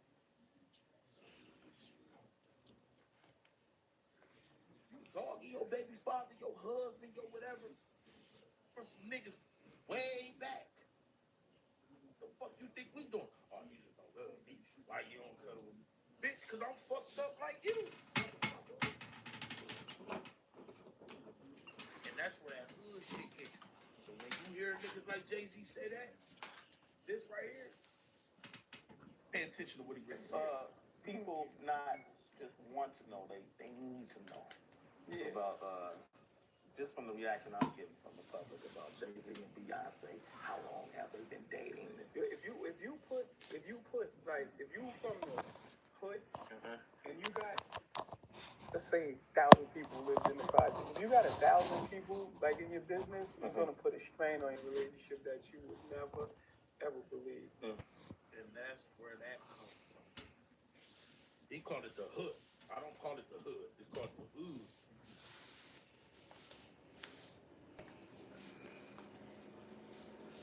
Now y'all see why all these industry execs are trying to decide nothing but hood niggas.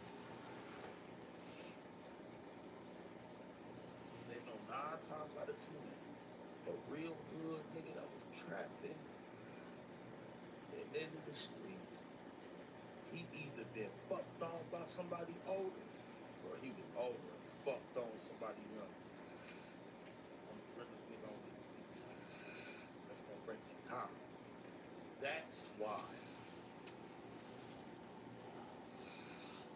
these big corporate execs only sign good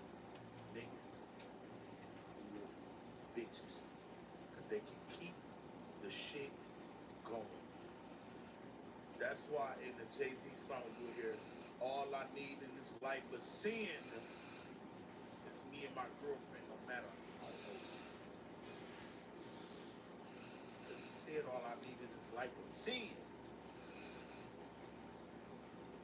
And then promote it and push it to the outlet and push it to everyone. So now older niggas looking at Jay-Z, damn, he can get a Beyonce, I can too. Now these niggas going to Aaron Carter, damn, if he can get a Gloria Belair, I can too. Because now it's being installed and pushed. The same hood shit we done been through, it's being installed and pushed right back home. And these the niggas hoes, cars, money, and lifestyle that the average hood nigga wants.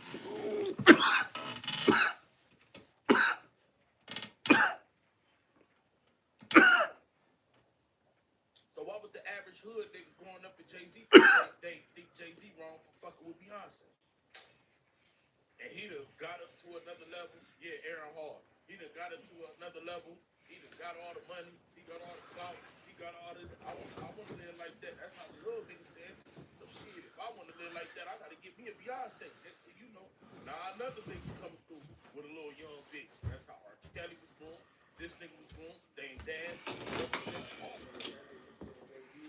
It's a repeat cycle.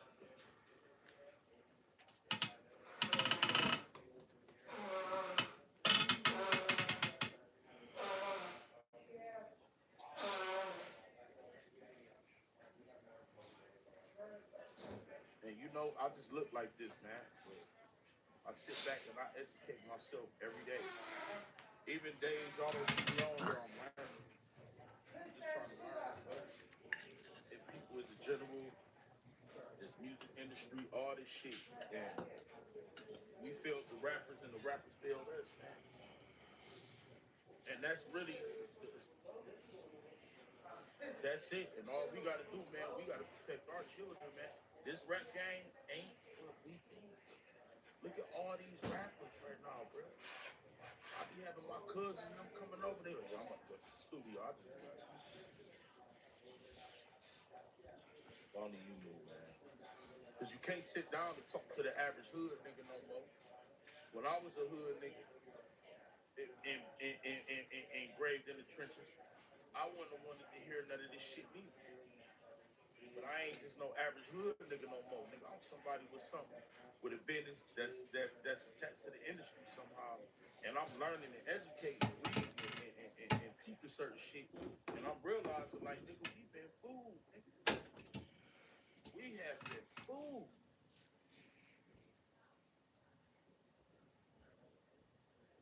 You can't tell me no nigga grown than Jay-Z gonna go after no bitch like Beyonce. Come on, man. Why I ain't after no bitch like Beyonce? I want me a bitch my age who a freak and a good mama and a good woman. That's what I want. Why I ain't with them? You know why? Because I done peeped everything. And if I was a dummy and still, I probably want a long bitch too like him. If I was just easy to follow the leader. Because who did he get it from? Did he got it from who? What did G Deal? Who did G Deal say Diddy got it from? Okay, where was Diddy? You know, like, oh,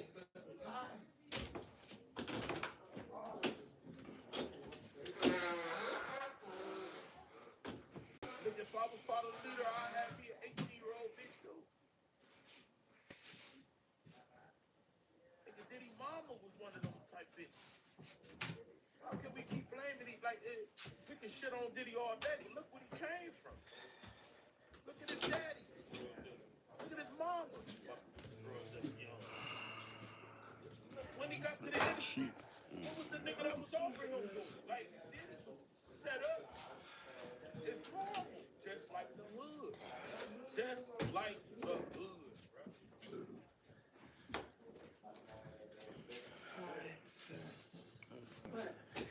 Can I grab one stick of powder before we went on?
Okay. Well, a lot of people say, why do people wait so long, right? If my family watching, I ain't being funny, but it is what it is. I'm gonna tell the story. So, I had a little cousin who got touched on by her brother. She waited a long time to say something. I think she was getting touched on when she was like 10, 9, 10. And she was 22 now. And she came out with it like 6 years ago. My whole family just beat this nigga to death. Do you know why they beat him to death? It wasn't if the girl was lying or not. It was the pattern of behavior that he left. It was going through his phone, seeing certain shit. So then I sit back and I think, damn. Every time a girl come out and accuse a nigga, we gonna say, oh, she lied. But then I think about my little cousin, and this was her blood brother. And then I think about why did they beat his ass like that? Because there's certain people in my family like, no, she lying, she lying, she lying. They ain't beat his ass for nothing though.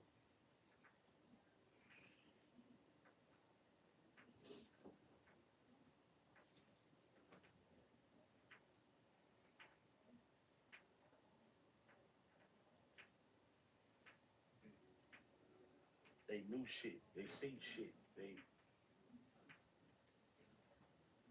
So now, shout out to my nigga Smack in this bitch, man. Back on feed, man. Shout out to my brother. That's my brother from another mother right there. If y'all watch Back on Fig, man, shout out to Smack, man. Smacking everybody over there that's doing their thing, man. You feel me? This is why I refuse to raise my kids in the hood, man. Nigga, I ain't getting up with bullets from this shit, bro. I ain't getting up from pain. Like, literally, like, we got niggas like this nigga, bro, that's around all the time.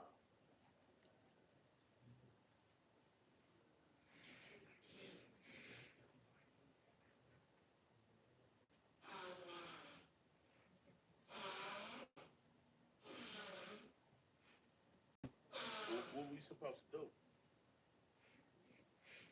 Can't finna get on Back on feed. Them niggas don't want me over there. They doing their own thing.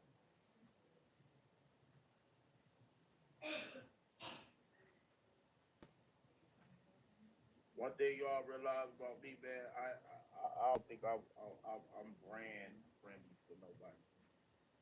I got a lot of niggas that fuck with me, but I don't think a lot of niggas gonna invite me to their. My mouth just too crazy. My mouth way too crazy, man. But man, I'm tired of niggas like him, man, and I'm on the fuck Jay-Z, nigga. He's a bitch to me, man. He's a bitch. He's a bitch. He one of them, bro.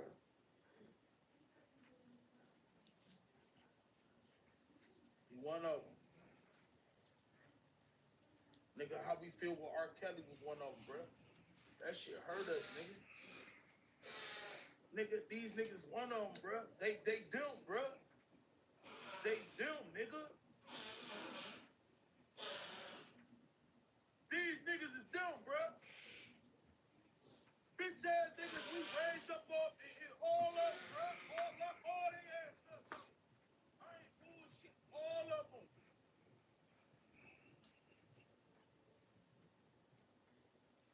Jay-Z, all of them. They all was in the shit like this.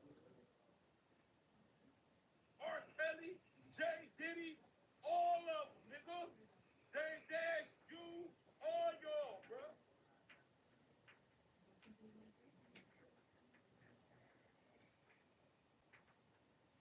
Nigga, I'm looking at niggas who ain't even looked at LL Cool J. What's in your background, nigga? Cause my whole life on the internet, nigga. Where y'all shit at, nigga?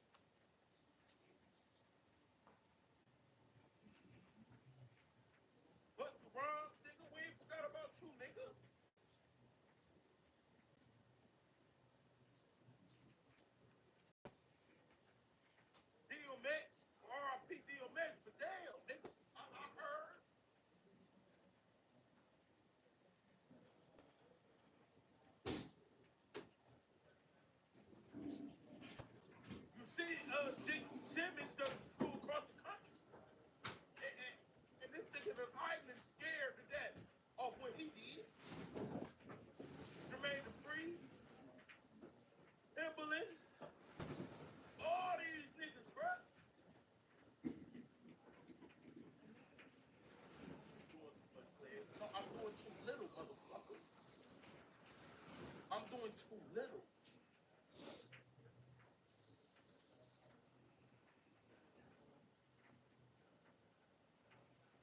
Cause it's all of them. Trey Songz beating bitches to death. R-word them too. Him too. Nigga. Fuck is niggas talking about, bruh? Tory Lanez, the smallest nigga in the crew. Somehow you in jail for shooting a bitch. Whether she lied on you or not, how the fuck is you a man in that situation? So you already got some type of aggressive situation about him. You in the middle of a whole bunch of hoes. Let's say that another bitch did shoot Ed. Why you in the middle of it? The fuck? Nigga, you don't get no food when you be in the middle of bitches. All these.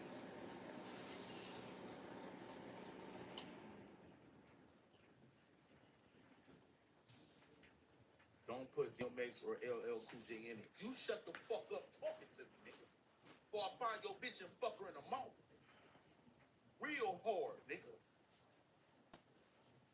Hey, nigga, you want your baby mama to throw up on my dick? Cause I swear to God, nigga, I got the funds and I know how to have fun to make that bitch do it, nigga. Sit your ass back and don't tell me how to run my shit, nigga. Cause I will find that bitch and I keep telling you niggas that, man. I'll be you hating ass niggas' worst nightmare, nigga. I will find your baby mama, fuck that bitch and bust a nut in her on purpose and pay child support. Just so you can, you want to kill my kid, nigga. What the fuck are you talking about, nigga? Don't say nothing to me. Nothing.